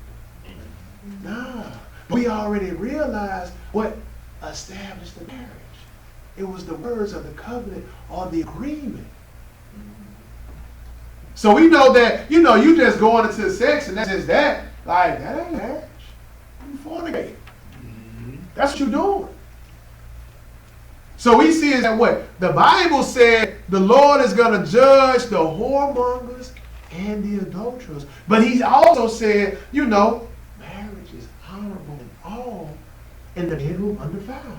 Let's go to 1 Corinthians chapter 11. You know, we still dealing with how this marriage between man and woman is supposed to operate. You know, we're looking at the operation of it because we see is that what? You know, according to Proverbs 18, hey man, if you found you a wife, man, you found favor with the Lord. The Lord is trying to save you from the lake of fire because, you know, even the Lord said, yeah, you can't contain yourself, get married. That's what the Lord said. So, you know, the wife that you got, God is the one that blessed you. So don't take it for granted. 1 Corinthians chapter 11, and let's pick it up at verses 1 through 3. 1 Corinthians chapter 11, verses 1 through 3. When you get it, go ahead and read it. I say then, 1 Corinthians chapter 11, verses 1 through 3.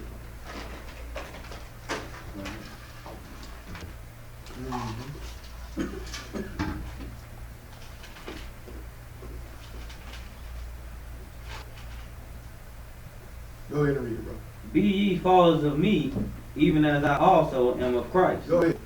Now I praise you, brethren, that you remember me in all things, Keep going. and keep the ordinances, Keep the ordinances. What are some of the ordinances? Go ahead. as I delivered them to you. So in verse 1 it says, be ye followers of me, even as I also am Christ. So, you know, Paul is, you know, giving the ordinance as being a follower of Christ. You know, this isn't an ordinance that he just came about. Nah, he's a follower of Christ. So he's giving you this ordinance that we should follow. So it says what? Now I praise you, brother, that you remember me in all things and keep the ordinance. Keep going, bro. But I would have you know that the head of every man is Christ. Go ahead. The head of the woman is the man. So the head of, it says what? It says, but I would have you know that the head of every man is Christ. So the head of man, everybody in this room is man. Not the woman, but the man. So the head of the man is Christ. Keep reading. Pick it up at the top again. But I would have you know that the head of every man is Christ. Go ahead. And the head of the woman is the man. And the head of Christ is God. So the head of the man is Christ. The head of the woman is man. And even Christ himself got a head, which is God. But you know, we being under the head of Christ, we supposed to be operating Christ-like. You know, we supposed to, you know, love our household as Christ loved the church and gave himself for it. This is how we supposed to be operating. So we see is that the order. See, this is the order how, you know, it's supposed to be within the household. Now, guess what? If you ain't got no husband, then Christ is your haircut. Or he's your head. So you're going to deal with what? Some of the elders of the church. But we see is that what? Looking at a marriage, we see is that what? Christ being the head of the man, and the man being the head of the woman. And Christ under the head of God. Skip down to verse 8 and read that. For the man is not of the woman, Go ahead. but the woman of the man. So the head, so it says what? For the man is not of the woman, but the woman of the man. Because what? Verse 9. Neither was the man created for the woman, Go ahead. but the woman for the man. So he says that what? The woman was created for the man. This is the whole purpose. That's why Proverbs 18 says what? If you find a wife, you have found favor with the Lord. So we see is why? We see that what? God created the woman for the man. That's a good thing. It truly is. So he says that what? It says in verse 10, I'm sorry, in verse 9, neither was the man created for the woman, but the woman for the man. Let's go over to Titus real quick. Titus chapter 1. I'm sorry. It's 1 Timothy. I hear you. I heard you. Contact. That's the game. Let's look at this 1 Timothy. 1 Timothy chapter 3. And we're going to pick it up at verses 1 through 13.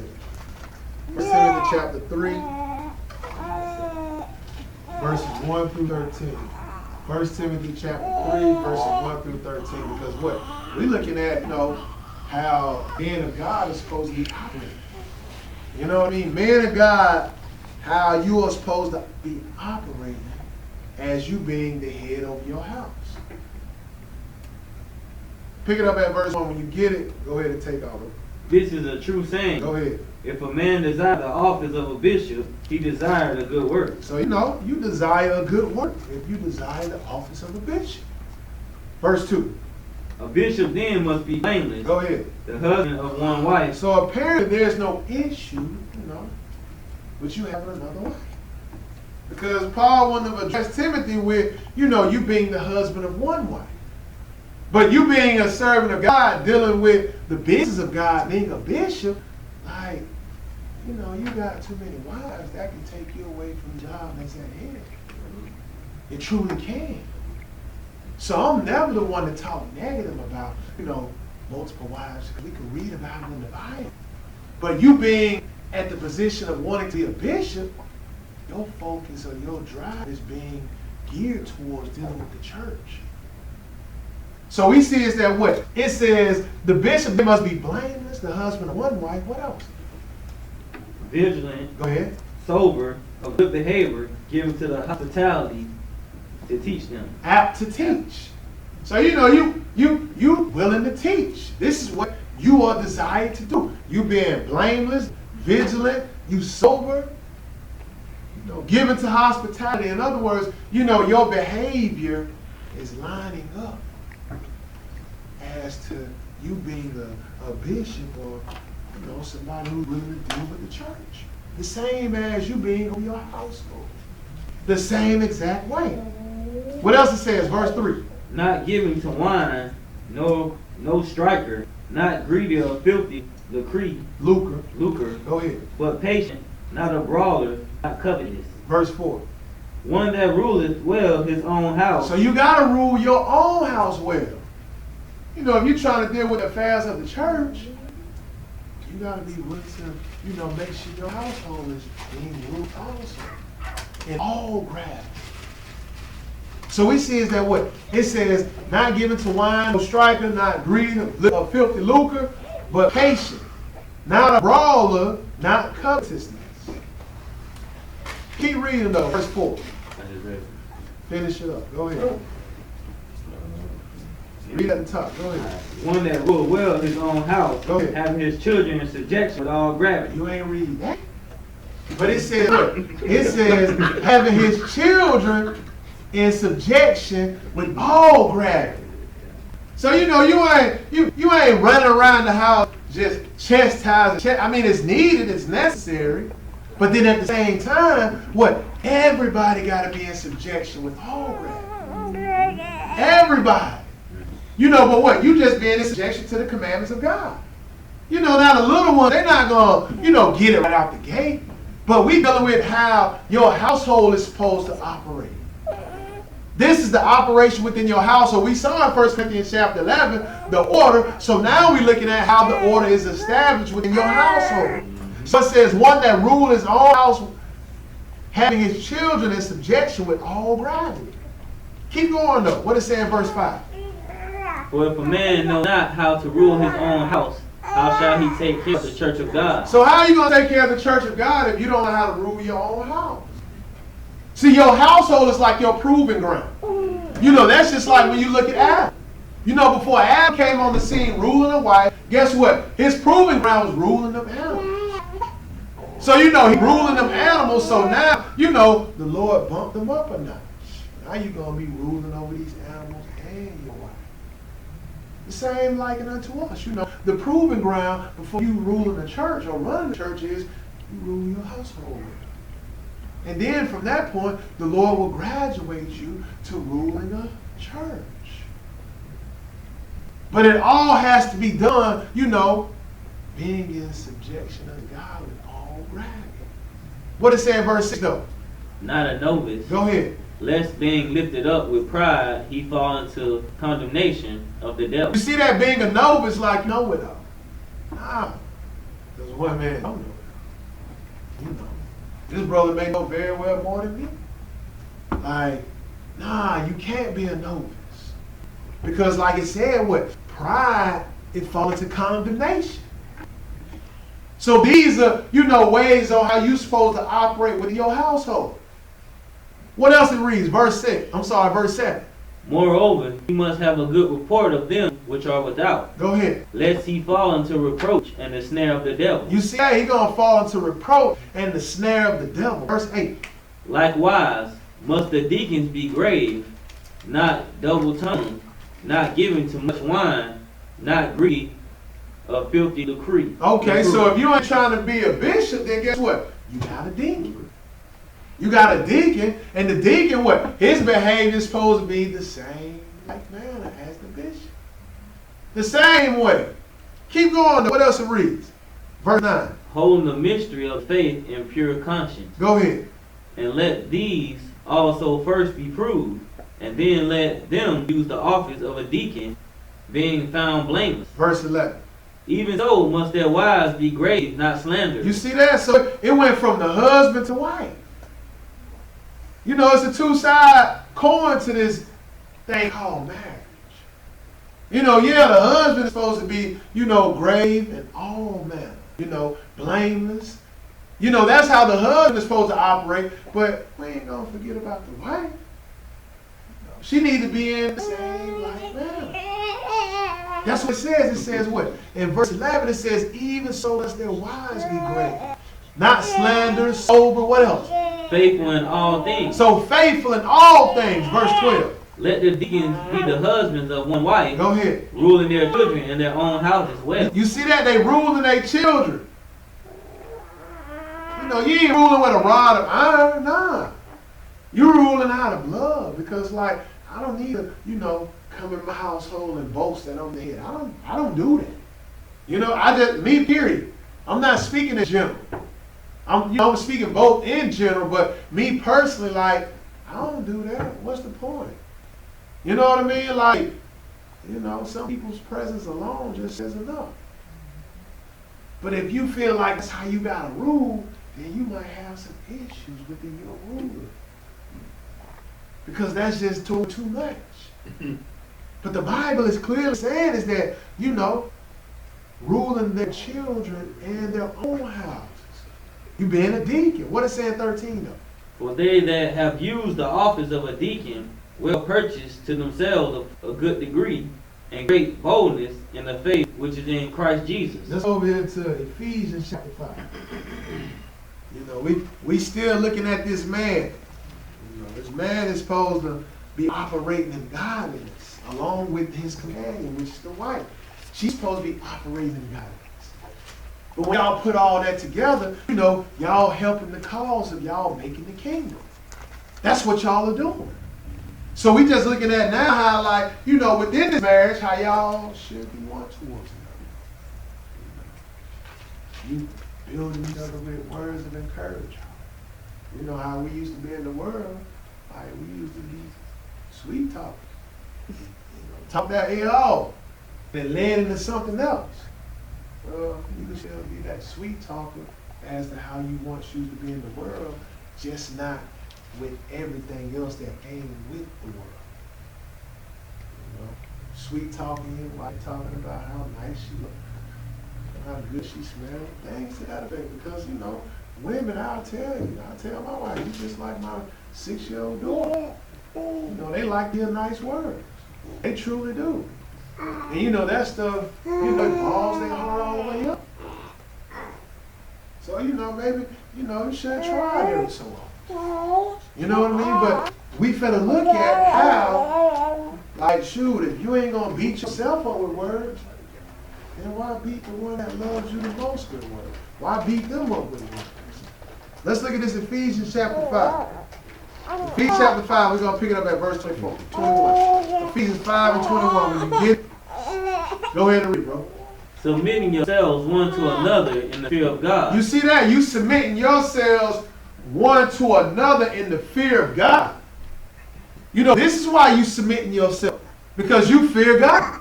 What else it reads? Verse 22. Wives, submit yourselves unto your own husbands as unto the Lord. Look at that. It says, submit yourself unto your own husband as you submit yourself to the Lord. This is how the wives supposed to be, because what? According to 1 Corinthians chapter 11, what? You are the image of God. The man is. So Christ being your head covering, guess what? You're supposed to be Christ-like. You're supposed to be professing godliness. So now when your wife is submitting unto you, guess what? She's submitting unto the Lord. That's just how it operates. So he says that what? It says in Ephesians chapter 5, where we at, bro? Ephesians chapter 5 and 22, it says, wives, submit yourselves unto your own husbands as unto the Lord. So when the wives are submitting themselves unto their husbands, guess what? It's like you submit yourself unto the Lord. Let's say in verse 23 though. For the husband is the head of the wife. Go ahead. Even as Christ is the head of the church. So we already established that in 1 Corinthians chapter 11. You know, the husband is the head of the wife, even as Christ is the head of the church, or the head of man. What's the reason? And he is the savior of the body. You see that? He's the savior of the body. So even we, you know, we supposed to have these same like characteristics. Because what it says in verse 24? Therefore, as the church is subject unto Christ, so let the wives be to their own husbands in everything. In everything. You know, the wives are supposed to be in subjection unto the husbands, just like the church was in subjection unto Christ. So it said what? It says, so let the wives be to their own husbands in everything. Everything is pretty absolute. Right? But what it say in verse 25? Husbands, love your wives, even as Christ also loved the church. So we're looking at the other side of the coin, because it ain't just only applied to the wife. No, it's applied to the husband as well. See, the God we serve, what? He is not a respect of a person. Nah, he's not. The husband gonna get it just like the wife gonna get it, but the husband is gonna get it the heaviest. It's because it's like the husband is set up to where he is supposed to, you know, be handling the flow of these things. You know, it's kind of like, you know, the Lord built the man as like a Ford truck. You know what I mean? Like, you supposed to be built to ride tough. So everything, the whole weight of the world is going to be put on your back, and you still supposed to operate according to God. That's why when you look at the punishment that God gave Adam and Eve and the devil, what? He told the man, hey, you going to work for everything until you return back to the dirt of the earth. You tell the woman that. Now, you know, if the woman want to get out of work, okay, she can get out of work, so be it. But that punishment was given to the man. Letting you know is that the man has to be built a certain type of way in order to deal with all of this. So that's why, you know, the man is going to be dealt a hard hand than the woman. So we see is that what? In Ephesians chapter 5, you know, in verse 25, it says, husbands, love your wives, even as Christ also loved the church and gave himself for it. See, the Bible ain't telling the woman to give herself for the husband. The Bible is telling the man to give himself for the woman like Christ gave himself for the church. You're supposed to lay your life out on the line for your wife, for your family. You know, your wife's supposed to be protected when she out with you in the public. As well, she's supposed to feel like she's a queen. That's how she's supposed to feel when she's out in the public with her king. So we see is that what? It says in the bottom of verse 24, so let the wives be to their own husbands in everything. I already read that. Read verse 26. That he might sanctify and cleanse it with the washing of water by the word. Skip down to verse 28 and read that. So ought men to love their wives as their own You body. see that? Men are supposed to love their wives as like, you know, you love your own body. You know, like I ain't finna be cutting on or beating on my own body. I ain't finna be in the mirror punching myself in the face. So you know, you wanna be punching your wife. You know, if that's, you know, however that's going, that goes on within Israel. You know, I just be straight frank, be straight up. That goes on. Brothers and sisters in the word, they still get in physical altercations. Well, guess what? I'm not finna be in the mirror trying to get myself a black eye. So I refuse to do it to my wife. That's what the Lord is saying through the mouth of Paul here. Let you know is that like what? So all men to love their wives as their own bodies, and what else? He that loveth his wife loveth himself. You see that if you love yourself, you love your wife. Because guess what? She is an offshot of you. That's what we saw in Genesis chapter 2, is that the Lord took that rib from Adam and made that rib into a woman, and he brought that woman unto Adam. The same thing with your marriage. You know, you found this wife, you have found favor with the Lord, so guess what? She is an offshot of you. So in other words, hey, if you ain't gonna beat yourself down with words, don't beat your wife down with words.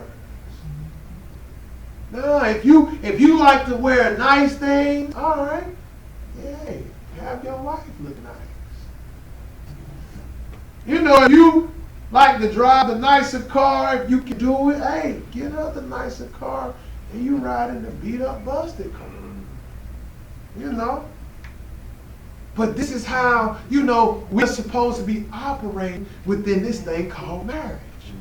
So it says what? Verse 29, it says, I'm sorry, the bottom of 28, it says, he that love his wife, love himself. What is it saying 29, bro? For no man ever yet hated his own flesh, You see that? Keep reading. but nourished and cherished it, Go ahead. even as the Lord, the church. So even as the Lord, the church, no man has ever hated his own flesh. What does it say in verse 30? For we are members of his body, of his flesh, and of his bones. You see that? We are members of his body, flesh, and bones. What does it say in verse 33? Skip down and read that. Nevertheless, let every one of you in peculiar so love his wife even as himself. Go ahead. And the wife see that she reverence Reverence. her husband. You see that? The wife, you know, reverence the husband. The husband love the wife. Let's go over to Genesis 26. Genesis 26.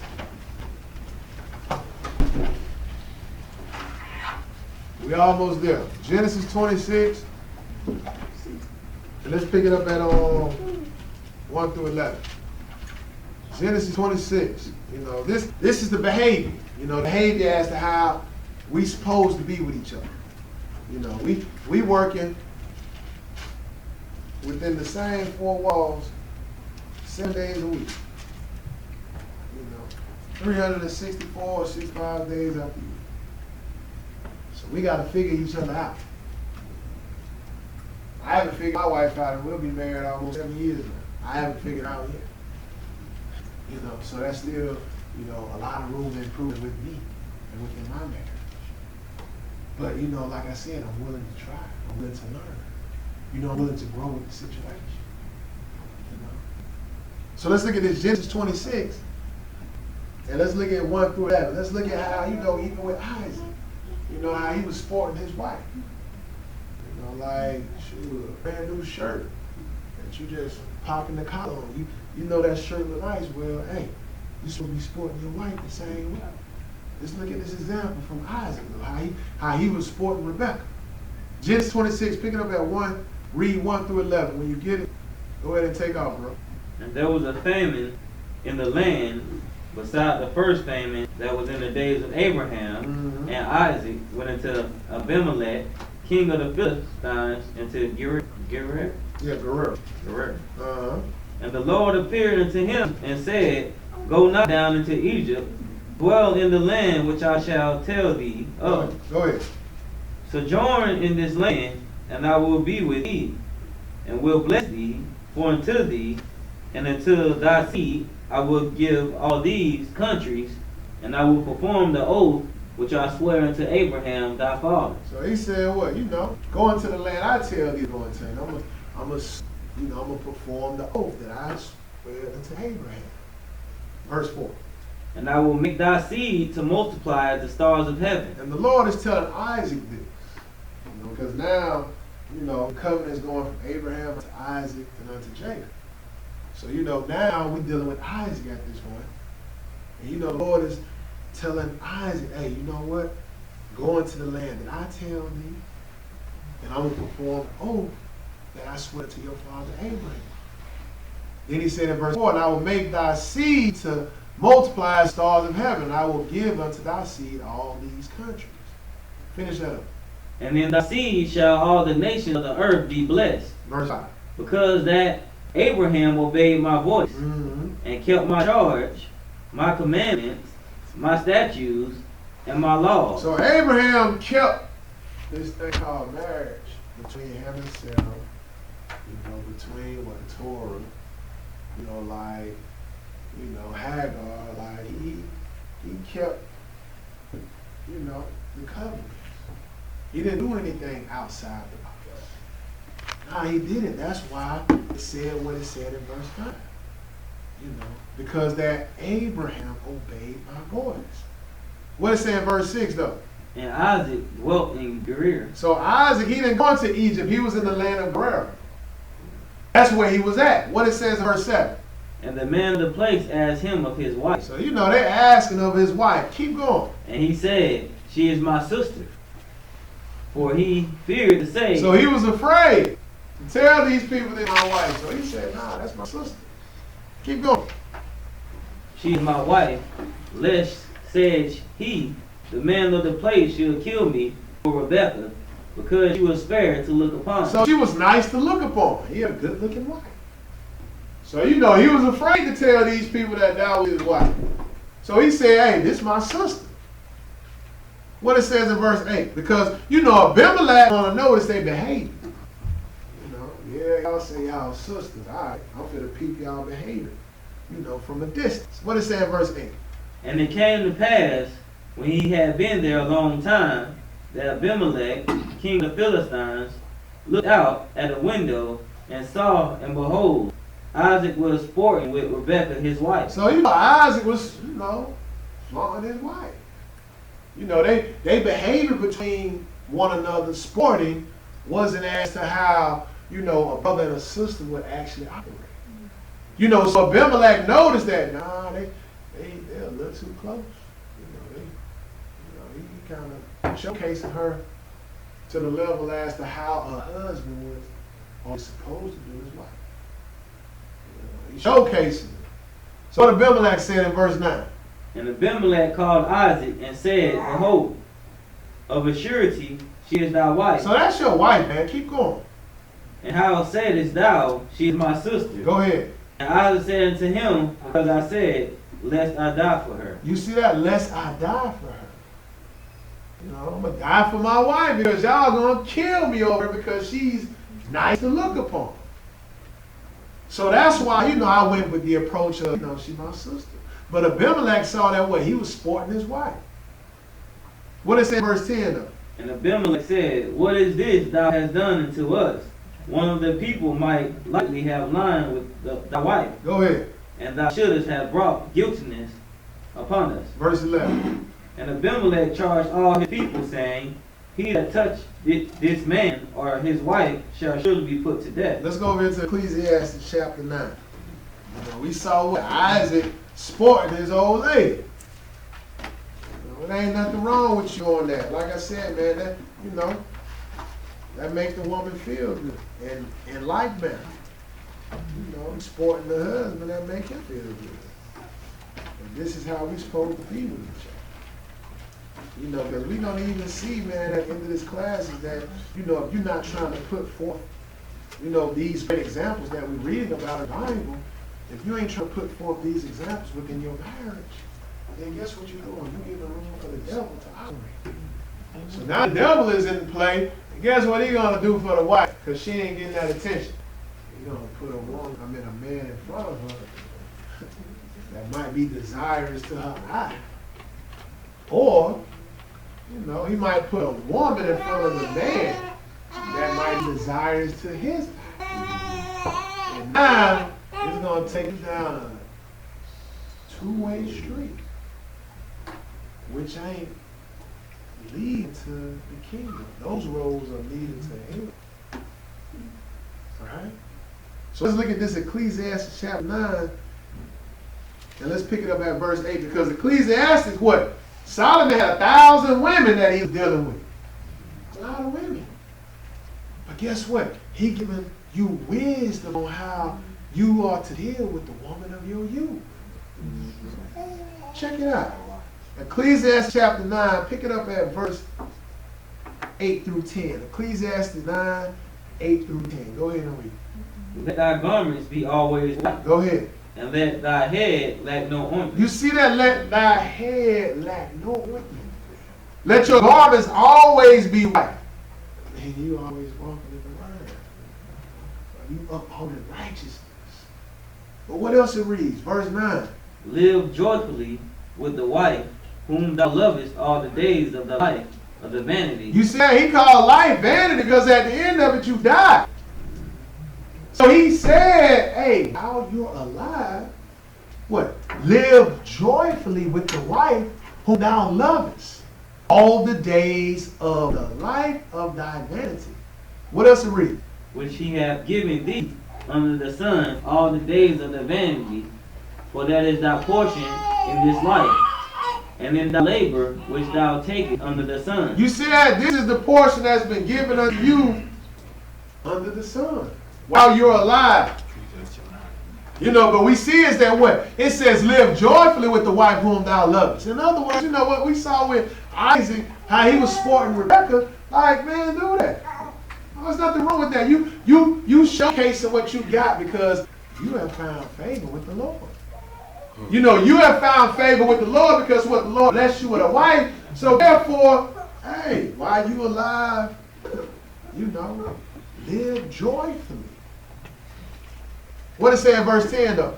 Whatsoever thy hand findeth to do, do it with thy might. Go ahead. For there is no work, nor device, nor knowledge, nor wisdom in the grave whither thou goest. There's no wife in the grave either. So while you're alive, enjoy the wife of your youth, of your old age. Enjoy it. Because where thou goest, you're going to leave a widow behind. You know, or vice versa, you know, the husband. Sure, the wife will leave her husband behind. But you got to realize, like, you know, live joyfully with the wife whom thou lovest. Let's go a little bit further. Let's go to 1 Peter chapter 3. 1 Peter chapter 3. So you got to look at the women of the Bible. You know, like, when you look at these sisters of the Bible, man, you know, their one issue was, shoot, not having babies.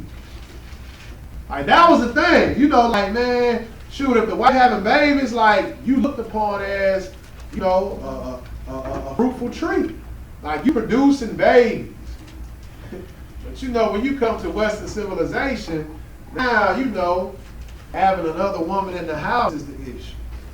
Like, I mean, when you look at the customs, like, it was just, if you couldn't bear babies, that was the issue. It wasn't even about, okay, it's two women in the house, now she turned her lip up because he went out and got another one. Nah, that's not what the issue was. The issue was that having babies. That woman wanted to give her husband babies. Look at Samuel mama, Hannah. You know what I mean? Like, Hannah was being persecuted because she couldn't have no baby. It wasn't about the fact that, you know, Samuel, daddy had another wife. No, it was the fact that she wanted to give Samuel, daddy, a baby. And that's what took place. But then at the same time, it's a time and a place for everything. It truly is. You know what we got to get down, packed together first is how we are going to rule our household. See, like if you can't rule one, then why are you trying to add another? You know, it ain't about I can't afford it. Nah, it's about you ruling. If you can't rule that one, then what do you think you're going to be able to rule 2, 3, 4, 5? Yeah, the connection kind of weak. It's a weak connection. I'm looking at it. But yeah, how you gonna build a rule? You can't. You gotta get you being able to rule one household under control. But like the Bible tell you, man, it's a time and a place for everything. But let's go over to this 1 Peter chapter 3. And we're gonna understand why, you know, even Solomon saying, hey man, enjoy the wife as long as you got wife. Enjoy. So, you know, while you enjoy, you know, you sporting her, and you also supposed to be dwelling with her in knowledge. Peter finna tell us that. 1 Peter chapter 3, pick it up at verses 1 through 9. 1 Peter 3, 1 through 9. When you get it, go ahead and tell it. Likewise, ye wives, be in subjection to your own husbands. Go ahead. That if any obey not the word, they also may without the word be won by the conversation of the wives. You see that? They got to obey the word. They also may without the word be won by the conversation of the wives. So, you know, it's like a conversation. You know, your husband might not be in the word or might not be dealing with the word. But now, you know, the wife, she operating in godliness like what? Her conversation can win her husband over. You know what I mean? So that's what it's saying right here in verse 1. It's saying that if any obey not the word, they also may, without the word, be won by the conversation of the wise. But go on to say in verse 2. Well, they beheld their chastity. Chase. Chaste. Conversation coupled with fear. You see that conversation is coupled with fear. Fearing who? The Lord. So that's why, you know, their conversation, you know, can win the husband over because what? Their conversation is coupled with fear. What it say in verse 3 though? Who adoring, let it not be that awkward adoring of plaiting the hair, and wearing of gold or of putting on of apparel. So don't let your outward adorning be, you know, the plaiting of the hair, the wearing of gold, or, you know, your apparel. Though she sure look nice. You know, her hair always looking nice, but, you know, she, like Proverbs say, man, be in the room with a hanging woman, man, you want to be on top of the house.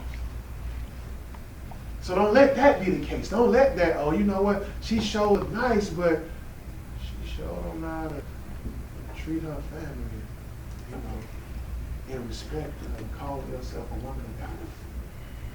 So that's why it says what? Whose adorning, let it not be that outward adorning of plaiting of the hair. What does it say in verse 4? But let it be the hidden man of the heart. Go ahead. And that which is not corruptible. You see that? The hidden man of the heart, which is not corruptible. You know, it's talking about you operating in godliness. Keep going. Even the ornament of a meek and quiet spirit. Keep reading. Which is in the sight of God of great price. Verse 5. For after this manner, in the old time, the holy woman also, who trusted in God, adorned themselves, being in subjection to their own husbands. You said the old time, the holy women. You know, it says what? Being in subjection unto their own husbands. Verse 6. Even as Sarah obeyed Abraham, calling him Lord. So, you know, Sarah called Abraham Lord. Because she saw God in Abraham. You know, not Abraham being God himself, but how Abraham was behaving, his operating, or him, you know, being tried to put his only son up for death. You know, like she saw all of that. So, you know, it says, even as Sarah obeyed Abraham, calling him Lord. Go ahead. Whose daughters ye are, as long as ye dwell, and are not afraid with any amazement. Keep reading, verse 7. Likewise, ye husbands, dwell with them according to knowledge, You see that? Dwell with the wives according to knowledge. Because what? giving honor unto the wife, Go ahead. as in the weaker vessel. So the woman being the weaker vessel. Not downplaying the woman, but that's just what it is. She was laid down because what? She was deceived by Satan. So the husbands are supposed to be dwelling with the women in knowledge. Not belittle her because her knowledge ain't on your level. Well, get her on your level. Better yet, the woman can, in a marriage or an operation in the house, she can give wise counseling to her husband. I received it. Certain things that I may not see, I take it to my wife and I be like, what you think about it? Sometimes she'll hit me, or sometimes she'll hit me with some wise counseling. And I'll receive it. Because what? The both of y'all are operating in godliness. So she might not see things, you might not see things the way she may, because the Lord may have put a spirit on her to give you the influence that, hey, man, wise man. But this is according to you dwelling with the wife in knowledge. Not beating her down because, her knowledge ain't where you at, but increasing her. Because what? She's the weaker vessel. What else it says? And as being heirs together of the grace of life, that your prayers be not hindered. You see that? Y'all are heirs together. That's the you receiving this help, from God. See, when you receive this help me from God, what? Y'all common game is to be heirs in the kingdom of God. That's it. So y'all motivating one another to stay in path with serving God. That's the whole purpose of this marriage. So we see is that what? It says in the bottom of verse 7, it says, as unto the weaker vessel and being heirs together, the grace of life, your prayers be not hindered. You know what that means, right? The prayers get blocked up. If y'all ain't operating together, it's like, the Lord ain't here. They hindered. The prayers are being hindered. They blocked up. What it say in verse 8? Finally, be ye all of one mind, having compassion one of another. Go ahead. Love as brethren, be pitiful, be courteous. See that? You gotta be, loving each other like y'all brothers and sisters. It's a deeper love than that, but still though, this is how y'all are supposed to be with each other. It says what?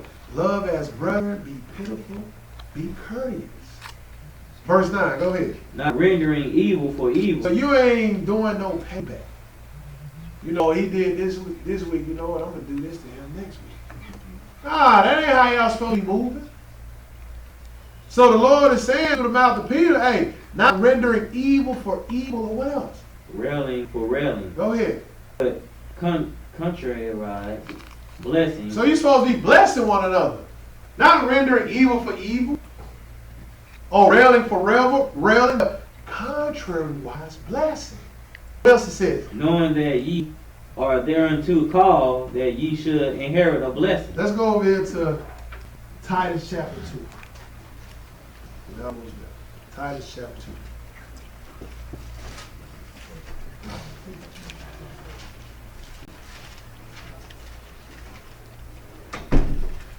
We ain't gonna read all of that.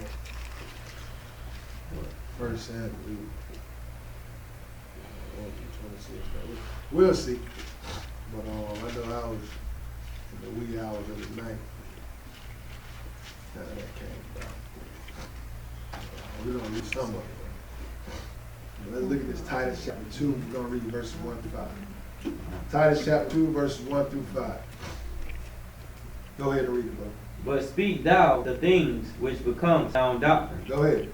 That the aged men be sober. You see that? This is sound doctrine, what we're reading about. Because it says what? It says, but speak thou the things which become sound doctrine. So now it's saying what? That the aged men be sober. What else? Grave. Keep going. Temperate. Sound in faith. Go ahead. In charity. In patience. So your behavior has got to be grave, temperate, sound in faith, and charity and patience. The aged men. But what it say about the aged women? Go ahead. The aged women likewise, that they be in behavior as becoming holiness, not false accusers, not giving to much wine, teachers of good You things. see that? Teachers of good things. See, everybody got a job to do. You know, everyone has a job to do within this marriage. So, you know, the man, the aged man, you know, the aged woman, they all have a job to do. And the woman, what it says that she's teachers of good things. What else it says in verse 4? That they may teach the young woman to be sober. You see that? She's supposed to be teaching, you know, the young women to be sober. What else it says? To love their husbands. You see that? To love your husbands. And who else? To love their children. To love their children. See, this is the wisdom of the knowledge that the aged women is supposed to be giving back to the young women. The aged man and the aged woman, they're going to be operating on the same ground of holiness. That's what it said in the bottom of verse 3. It says that they be in behavior as become holiness. Let's say in verse 5 though. To be discreet, chaste, keepers at home, good, obedient to their own husbands, that the word of God be not blasphemed. You see that? The word of God can be blasphemed. You know, looking at how your marriages operate, but yet they know you keep the Sabbath. They like, hey, that's the way marriage is supposed to operate. They call themselves knowing the truth. I sure can't tell. You know, that's how your marriage is looked upon. You married to this woman this year, and then the next year you married to a whole nother woman. Like, that ain't how it's supposed to be set up. Not at all. Because what you're doing is you representing the Godhead. That's who you representing. So by you representing the Godhead, based upon what we have all been reading, is how you're supposed to be upholding your end of the bar, so that you can get into the kingdom and your helpmeet can get into the kingdom with you. This is how it's all set upon. Let's go a little bit further. Let's go to Proverbs 31. Proverbs 31. And we're going to pick it up at verse 3. Proverbs 31. We're going to pick it up at verse 3. Proverbs 31. Pick up at 3. When you get it, go ahead and take off. Give not thy strength to women, Mm-hmm. nor the ways to that which destroyeth kings. You see that? Like, you gotta understand, like, in this marriage, like, you can't give your strength to your wife. That ain't how it's supposed to. She don't supposed to making, corporate decisions, and that's what we can call them. You don't gave her all your strength. So now, shoot, next month, the place can't be pulled, or you getting kicked out. It's based upon what you allowed her to, operate based on you giving her your strength. And I'm not talking down on the woman. Yeah, they can't manage, bank accounts better than some men. But the Bible is giving you the example of you give your strength to a woman according to 1 Corinthians chapter 11. Now she the head, now you the tail. That ain't how it's supposed to work. So that's what, the Lord is saying through the mouth of Solomon. Like, that's why I said in the bottom of verse 3, give not thy strength unto a woman, nor the ways to that which destroy kings. Look at Jezebel. What Ahab did. He allowed Ahab to give strength to Jezebel. Then Jezebel killed that man for his vineyard. What she did, she took Ahab's ring, wrote a conspiratory note or a letter up against this guy to have him killed. She took his ring, sealed it.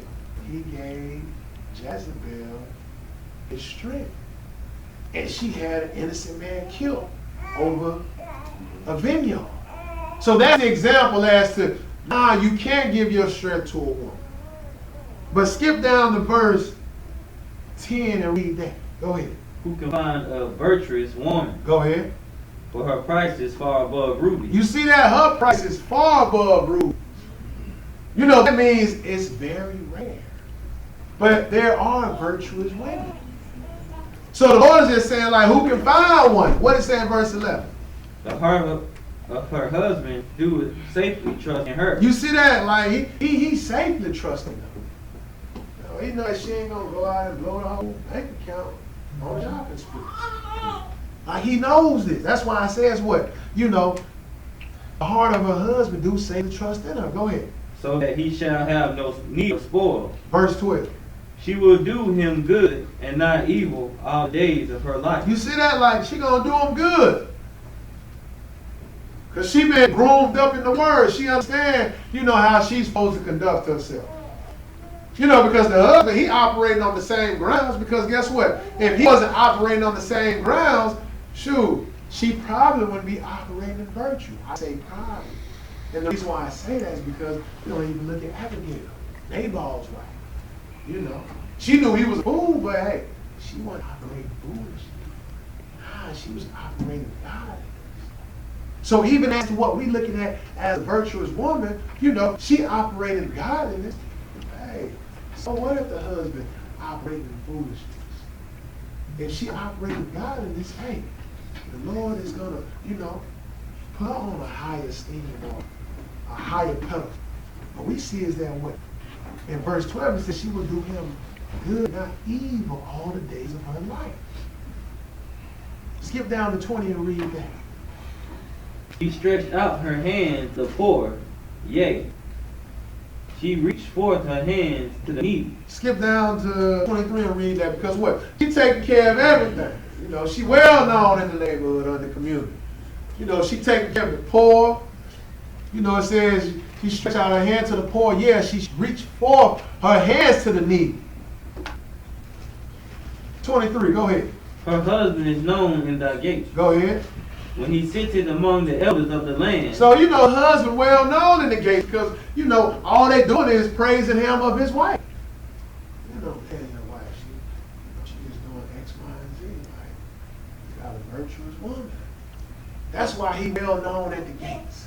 Because if it was on the other side, you know, they'll be talking about it. His wife, she surely as hell. You know, that's what it be to talk. But nah, it said what in verse 12, she will do him good and not evil all the days of his life. So that's why the husband is, you know, well known at gates. Skip down to 26 and read that. She opened her mouth with wisdom. Go ahead. And in her tongue is the law of kindness. You see that? She opened her mouth with wisdom. So there's nothing wrong with brothers taking wise counseling from their wives. There's nothing wrong with it. Because the Bible said what? She opened her mouth with wisdom. And in her tongue is the law of kindness. 27. She looked well to the ways of her husband, and eateth not the bread of idleness. Go ahead. Her children arise up and call her blessed. You see that? The children, they even see how, you know, their mama operate. Keep going. Her husband also, and he praised her. Verse 29. Many daughters have done virtuously, but thou excellest them all. You see that? She excels them all. Many daughters do, you know, virtuously, but she excels all of them. Verse 30. Favor is deceitful, and beauty is vain. You see that? Beauty is vain. Favor is deceitful. You know, that's why the Lord was blessing Leah with all the babies. You know, because right out the gate, Raquel couldn't have no baby. And guess what? When she had Benjamin, she died. She had 2 kids. So, you know, that's why what the Lord said, man, you know, even beauty is vain. Don't let that beauty get you caught up into, oh, this is the one I want to be with. Nah, don't let that catch you because the Lord is saying it's vain. I know relationships, they chase after the beauty, and when they get it, and they wish they had never had it. But the one thing that they got attracted behind was beauty. So the Bible is even telling you that, and he's telling you that for a reason. Because let the inward woman attract you more than the outward woman. Keep reading though. What else is reading? Verse 31. I'm sorry, finish up 30. But a woman that feareth the Lord, she shall be praised. You see that? The woman that feared the Lord, she shall be praised. This is the one you want to find and look at. What it say in verse 31? Give her of the fruit of her hands, and let her own works praise her in the gates. Let's go over to Matthew 19, because now we can look at the end result behind marriage. Because, you know, what's commonly taught in the world is that, you know, divorce, y'all have y'all reconcilable differences. You know, that's what's been taught in the churches. You know, okay, if y'all agree, y'all go ahead and divorce. Okay, y'all have y'all differences. And that's why, you know, when you look inside of the households, it's divided. Because a lot of these teachers are lying, or preachers. They lying to these people, and they getting them off the hook of their marriage. But nah, according to all the scriptures we just been reading, nah, your marriage vow or your marriage covenant is all the way to death. You know, according to the woman. You know, the woman, the only way she can get out of marriage, her husband died. You know, but we even gonna see that even the Lord hate putting away. Because guess what we saw in Jeremiah 3? He didn't put Israel away. So if the Lord didn't put Israel away after they committed adultery with all these other different gods, you know what makes you think you can just put your wife away because she woke up with bad breath? Nah, you can't do that. You know, if she don't cook you a meal every day you get off from work. Nah, you better figure it out. You better go and cook. Or if she don't gain weight, you know, after having your kids. Like, nah. You want her to be fit, you better get in the gym with her. But you can't put her away for these causes. You know, the only cause is fornication. That's it. So just because, you know, she don't fill out the word and started worshiping other gods, hey, the Bible says work out your own salvation, be in trouble. So all you can do is pray for her, but guess what? She is still your wife.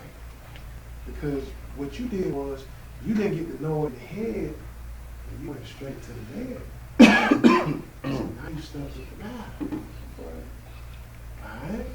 So you always want to get to know her first, right here, before you jump to the bed. Because when you put what Rudy to the tootie, it's too late. You know, it's a little too late. So that's what we finna look at. We finna look at, you know, how the Lord, he said he hates divorce. And the only way you can backpedal out of your vow is if she commit fornication. Let's take a look at it. Matthew 19, and we're going to read verses 1 through 9. Go ahead and read it, bro. And it came to pass that when Jesus had finished these sayings, he departed from Galilee and came into the coast of Judea beyond Jordan. Go ahead. And great multitudes followed him, and he healed them there. Go ahead. The Pharisees also came unto him, tempting him, and saying unto him, Is it lawful for a man to put away his wife for every cause? You see that? For every cause. Is it lawful? Now I understand, they are tempting him. But it's a valid question. And the question is it lawful for a man to put away his wife for every cause? Let's look at the response Jesus gave. Verse 4. And he answered and said unto them, Have ye not read Go ahead. that he which made them at the beginning made them male and female? You see that? In the beginning, we already read that. We looked at the first marriage in the Bible between Adam and Eve. So the Lord is quoting all the way back to the beginning. So he said what? Have ye not read, in the beginning made them male and female. Verse 5. And said, For this cause shall a man leave father and mother, and shall cleave to his wife, and they twain shall be one flesh. So they twain shall be one now. No longer two, and we're talking about spiritually here. You know, they are now one flesh. But also in the physical mix, like I said in the beginning of class, like when I see Sister Claire, I see Tony. You know what I mean? So it is something physical there because she physically belongs to Tony. So yeah, we do know that, you know, it's spiritual, but it's a physical implication on it as well. That's why the commandments say, you know, thou shalt not commit adultery.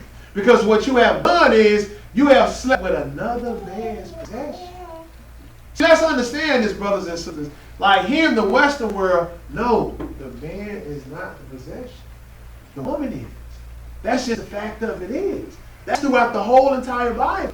The woman is the possession, so therefore, when you cross that line, you have stepped out of bounds with God.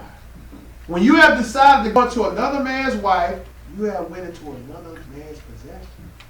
That's what you have did, so now you have violated. So that's why we see is that what the Lord has said in the very beginning, when he made male and female, what? The man was to leave his father's and mother's house, and now they shall no longer be two, but they shall be one flesh. That's what it said in the bottom of 5. What it said in verse 6 though? Wherefore, they are no more twined, but one flesh. Go ahead. What therefore God had joined together, let not man put asunder. So the preachers, they can't put you apart. They can't separate you. You know what I mean? Don't think that, okay, a physical flesh and blood man can, you know, give you a bill of divorcement. Nah. If it ain't for fornication, they can't give you no divorce decree. You go to, you know, the judicial system here in Jacksonville, they can't give you a divorce decree if it ain't been for fornication. Don't let that fool you. You go to Atlanta, they can't give you a bill of divorcement, you know, if it hasn't been for fornication. Don't let that fool you. So that's why Jesus is saying is that, hey man, what God has put together, let no man put us under. He gonna give you more clarity on that. Verse 7, read that. They say unto him, why did Moses then command to give a writing of divorcement and to put her away? So they hit him with a question, a legitimate question. Hey, well, how come Moses was able to do a divorce decree? We're gonna go and read that. What Jesus replied with them, verse 8. He said unto them, Moses, because of the hardness of your hearts, suffer you to put away your wives. So he gave you the divorce decree because of the hardness of your heart. You know, you trying to find ways to get out of your marriage. You go into her and you found out that she wasn't a virgin. Now you don't want that anymore. That's the hardness of your heart. But we saw what Jacob did. Jacob was a great example. Because he went into Leah knowing that this ain't what I labored for 7 years. So how have you deceived me, Laban? He didn't say, I'm going to take your daughter back. Nah, he labored 7 more years for Rachel or Raquel. That's what he did. So Jesus just said, hey, look here, for the hardness of your heart. But we saw Jacob, he didn't do this. You know, he didn't use, hey, nah, Laban, I didn't work for him. So we see is that what the Lord is saying, what Moses gave you that for the hardness of your heart. Keep reading though. Suffered you to put away your wives, but from the beginning it was not so. So from the beginning it was never so. Never. What else it reads? Verse 9. And I say unto you, whosoever shall put away his wife. Now peep this. Check out what Jesus got to say. Alright, pay attention. Go ahead. Except to be for fornication. So he said, I say unto you, whosoever shall put away his wife, except for fornication. What else it read? And shall marry another. Go ahead. Committed adultery. You see that? The husband has committed adultery in this matter because what? He has put his wife away because she didn't wash dishes 7 days or 6 days ago. You know she ain't gonna be washing no dishes on the 7th day. 6 days in a row she didn't wash the dishes or do laundry. He put her away, but she didn't commit fornication. You know what you just did? The man has committed adultery because what else it reads? And whosoever married her, which is put away, do commit adultery. So you now have slept with the wife that has just been put away for nothing.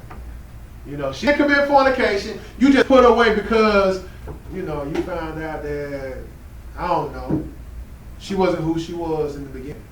She changed all of a sudden. Well, you don't marry her. But you can't put her away. Because if you decide to do that, now you committed adultery. And now when another man take her to be wife, now you have caused her to be the adulteress. You see how that works? So the only way that divorce is set up is based upon if the wife commits fornication. That's that. But even looking at the example that we read about God in Jeremiah chapter 3, even he didn't put Israel away and they committed adultery. So you don't necessarily have to put the wife away. But those are the only grounds. That's it. That's what we read. What does it say in verse 10 though? His disciples say unto him. That's it on that. Let's go over here to Deuteronomy 24. Let's look at Jesus quoting, some of the law. And he read some of it out of Deuteronomy 24. As to the divorce decree. So when you go outside the box of, wanting to put your wife for other than fornication, hey, you treading in ice. That's what you're doing. Because what? Marriage is honorable in all. That means God is honoring your marriage because what? You're doing it as to how we've been reading it.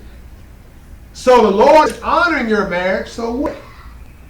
Honor God in all things. Right? That's the title of the class. So let's look at this Deuteronomy 24, and we're going to read verses 1 through 4. Deuteronomy 24, verses 1 through 4. When you get it, take off, bro. When a man hath taken a wife and married her, Go ahead. and it come to pass that she find no favor in his eyes, because he hath found some uncleanness in her. You see that? He had found some uncleanness in her. What do you do? Then let him write her a bill of divorcement and give it in her hand and send her out of his house. Not because they've been having disputes of argument. They can't get along for the first 3 years of their marriage. Nah. You can't give her a bill of divorcement. Nah, the Bible is saying if he don't, found some uncleanliness in her. But still though, you already done made one with her, so you still, you backpedaling out of the situation. That's why Jesus said for the hardness of your heart. Because technically, hey, she yours. You already done laid down with her, so hey, she yours. But no, Moses gave you the bill of divorcement because of the hardness of your heart. So now what? You found some uncleanliness in her. Then let him write her a bill of divorcement and give it in her hand and send her out of his house. What does it say in verse 2? And when she is departed out of his house, she may go and another man's wife. So she may go and be another man's wife. Verse 3. And if the latter husband hate her. You see how they doing? They kind of like tossing her around. Mm-hmm. This is the hardness of your heart as to why God allowed Moses to give the bill of divorce. But they kind of like tossing her around because now, like what? In verse 3 it says, and if the latter husband hate her, which is the new husband, if he hate her, then what he can do? And write her a bill of divorce. So now he can write her a bill of divorce. You see how that's rolling? Like, okay, he don't went to it. He probably don't like what he, how I felt, or whatever the case is. It's still giving him wiggle room to get out of the situation. But nah, that's why the Lord said it was never so from the beginning. But this was done because of man. He probably would have tripped and wanted to kill the woman or something foolishly. So that's why the Lord said the hardness of your heart. But we see is that what? It says in verse 3, and if the latter husband hate her and write her a bill of divorcement, what else it says? And give it in her hand. Go ahead. And send her out of his house. Keep reading. Or if the latter husband died. So if the latter husband died, go ahead. Which took her to be his wife. Verse 4. Her former husband, which sent her away, may not take her again to be his wife. So why would he want to? But still though, that's just the games that Israel's playing. The hardness of your heart. So it says, her former husband which sent her away may not take her again to be his wife. Keep going. After that she is defiled. So she defiled. Go ahead. For that is abomination before the Lord. Go ahead. And thou shalt cause the land to sin, which the Lord thy God give thee for inheritance. So this was the reason why, Moses was able to give the deal with divorce. But the Lord said from the beginning it was not so. Let's go over to Malachi chapter 2.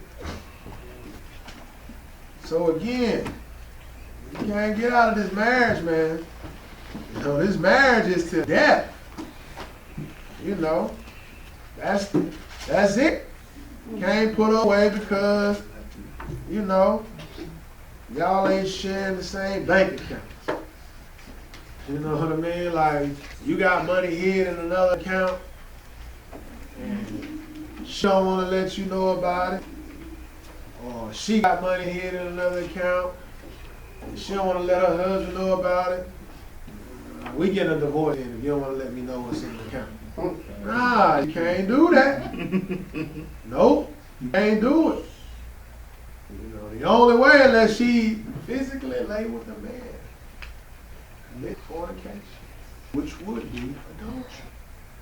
You see how like fornication covers the broadness of sexual immorality. You know, it covers between, you know, a man sleeping with a married woman. You know, even when you look at Jude, it even covers sodomy. Fornication. It's very broad.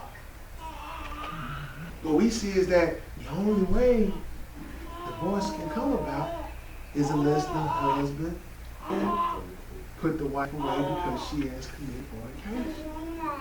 That's what Jesus said. So let's look at Malachi chapter 2, pick it up at 14 through 17. Because we're looking at, you know, if you just putting your wife away for any cause, there's repercussions behind it. Let's look at it. 14, go ahead. Yet ye say, wherefore? Because the Lord hath been witness between thee and the wife of thy youth, Go ahead. against whom thou hast dealt treacherously. You see that? You dealing treacherously with the wife of your youth. You know what I mean? Like the Lord is in the heavens looking at all this. So you know, it says what? It says, because the Lord hath been witness between thee and thy wife of thy youth, against whom thou hast dealt treacherously. Go ahead. Yet is she thy companion and the wife of thy covenant. You said the wife of thy covenant. That's all we've been dealing with in this class. Looking at the wife, how she became the wife through marriage. What? The covenant was based upon words. Y'all went into this agreement. Then after the agreement was established, y'all exchanged y'all bodily fluids in what we call a honeymoon. You know, that's what capped it off. So we see is that what? The Lord is being witness between thee and the wife of thy youth. That's what it said in 14. What it said in 15? And did not he make one? Go ahead. Yet had the residue of the Spirit. Go ahead. And wherefore one, that he might seek a godly seed. Therefore take heed to your spirit. Your thoughts. So you know, take heed to your spirit and your thoughts. What else it says? And let not none deal treacherously against the wife of his youth. So don't be dealing treacherously against the wife of thy youth. No, you ain't supposed to be dealing with that. But what it says 16? For the Lord, thy God of Israel, said that he hated putting away. So he hate putting away. Hate is a strong word. It's a very strong word. So just imagine, you know, you putting away. Guess what you don't do? You don't broke the covenant. You don't lie. That's what you don't done. You said I'm going to go into this covenant until death. Now things get tough. You have broke the covenant. You lied. You vowed the vow unto God and you broke your vow. The Lord said in Numbers, Ecclesiastes chapter 5, it's better for you to pay your vow back. But it says what? Said he hate putting away. And what else it says? For one covereth violence with his garment, saith the Lord of hosts. Go ahead. Therefore take heed to your spirit, that ye deal not treacherously. Verse 17. Ye have wearied the Lord with your words. You see that? You have wearied the Lord with your words. Keep going. Yet ye say, wherein have we wearied him? So how have we wearied him? That's what you saying it to yourself. What else is it? When ye say, every one that doeth evil is good in the sight of the Lord. This is how you have wearied the Lord. When you say, everyone that do evil is good in the sight of the Lord. Go ahead. And he delighted in them, or where is the God of judgment? Let's go over here to, what's that?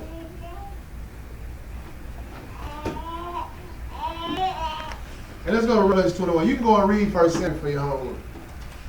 Now that's talking about Nabal, Abigail. Abigail, Solomon was for kill. I'm sorry, David was for kill everywhere. That pissed against the fence. He was for the kill. He was for the kill everything. Because Nabal, whose name means, son of Beel. That's what he said. He's the son of Beel. I mean, he was somebody that was hard to deal with. But David was for the kill him and every seed that came out of him. Because he didn't want to feed David and his men of war after what? They had looked after Nabal's cattle. So Nabal's like, man, shoot, many servants or slaves break away from their masters. Who is this David, son of Jesse? That's how Nabal coming at him. So David hot. He like, man, we finna go down there and fall on everything they got, man. But his wise wife, even his wise wife, Abigail, she knew that her husband was a fool. But guess what? She acted her. She didn't book. And Nabal, nah, she remained a character. And she went and took care of David and they served. Fed them, did what they were supposed to do. Ended up the Lord killing Nabal. Don't let none of y'all be Nabal, man. That was the whole purpose of that history piece. But you can go back and read that though. It's in 1 Samuel 25. We better go to the last place. You can go and read that for your homework. But let's go over to Revelations 21. We're going to read 2 verses here. Revelation 21, we're going to read 6 and 8. Well, actually, 3 verses. Revelation 21, 6 through 8. Revelation 21, 6 through 8. When you get it, go ahead and prophesy. And he said unto me, It is done. I am Alpha and Omega, the beginning and the end. I will give unto him that is at thirst of the fountain of the water of life freely. Go ahead. He that overcometh shall inherit all things. You see that? He that overcometh. So if you're in a bad marriage, you overcome that and you continue to deal with your wife and y'all endure this thing all the way into the end. Whatever it is, you overcome it just trying to hold fast the word of God. If you can overcome and maintain, that's why Jesus said in Matthew 24, 8, verse 13, he that endure to the end, the same shall be saved. But the Bible just said what? You are going to inherit all things. That's a lot. Like all is absolute. That's whatever it is that is going to be given to you as being a son of God. You're going to inherit all things. And what does it say? The bottom of 7. And I will be his God, and he shall be my son. You see that? The sons of God. I'm going to be your God, and you're going to be my son. But look who ain't going to be called the son of God. Like how the Lord called the son of God before Job, and he didn't call Satan the son of God. He called, and the devil or Satan also came with the sons of God. So this is the category you're going to fall in if you ain't the son of God. But these characteristics is what's going to get you to being the son of Satan. Read verse 8. But the fearful and unbelieving and the abominable and murderers and whoremongers and sorcerers and idolaters Go ahead. and all liars. So it said all liars. That's very broad. I mean, you breaking your covenant, holding up your end of the vow with God, you putting your wife away for no cause. Like Lord said in Malachi chapter 2, he hate putting away.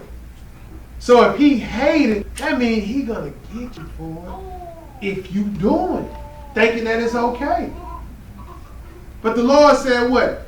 All liars. What else it says? Shall have their part in the lake which burneth with fire and brimstone, which is the second death. Marriage is honorable in all. So honor God in all things. There's somebody got some understanding. I think for your time,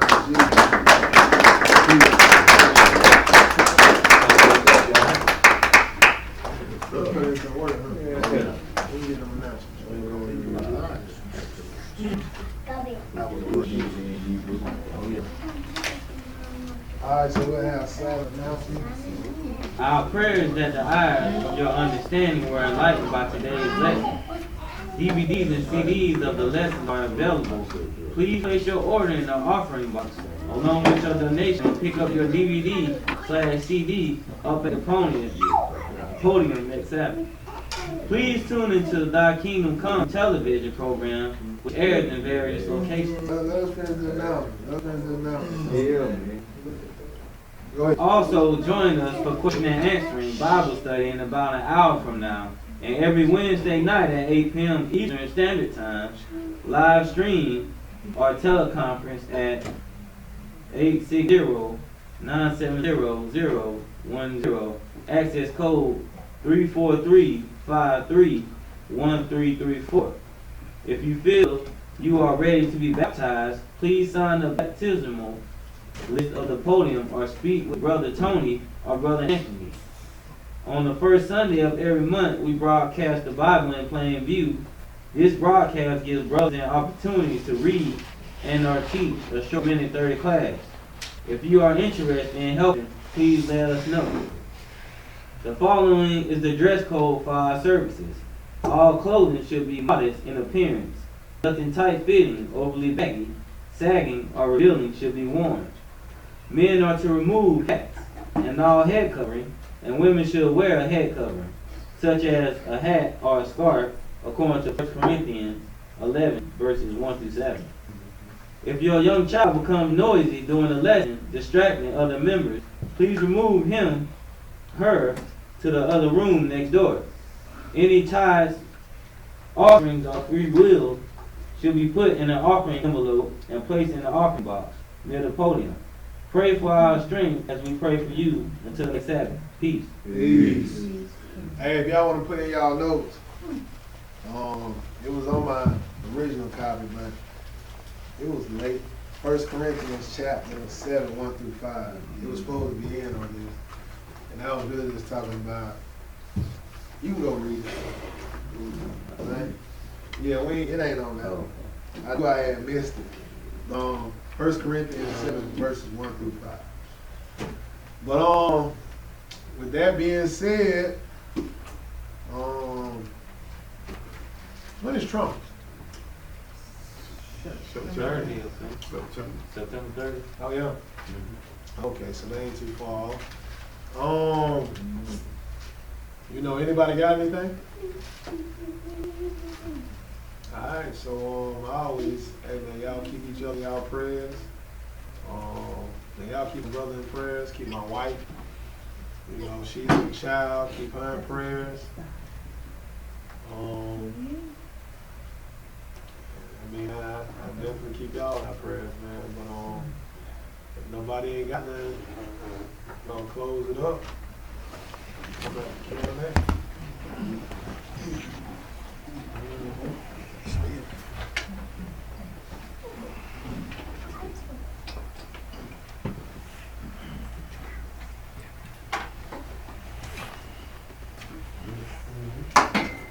Our Father, which art in heaven, hallowed be thy name. Thy kingdom come, thy will be done, in earth, as it is in heaven. Give us this day our daily bread. Forgive us our debts, as we forgive our debtors. And lead us not into temptation, but deliver us from evil.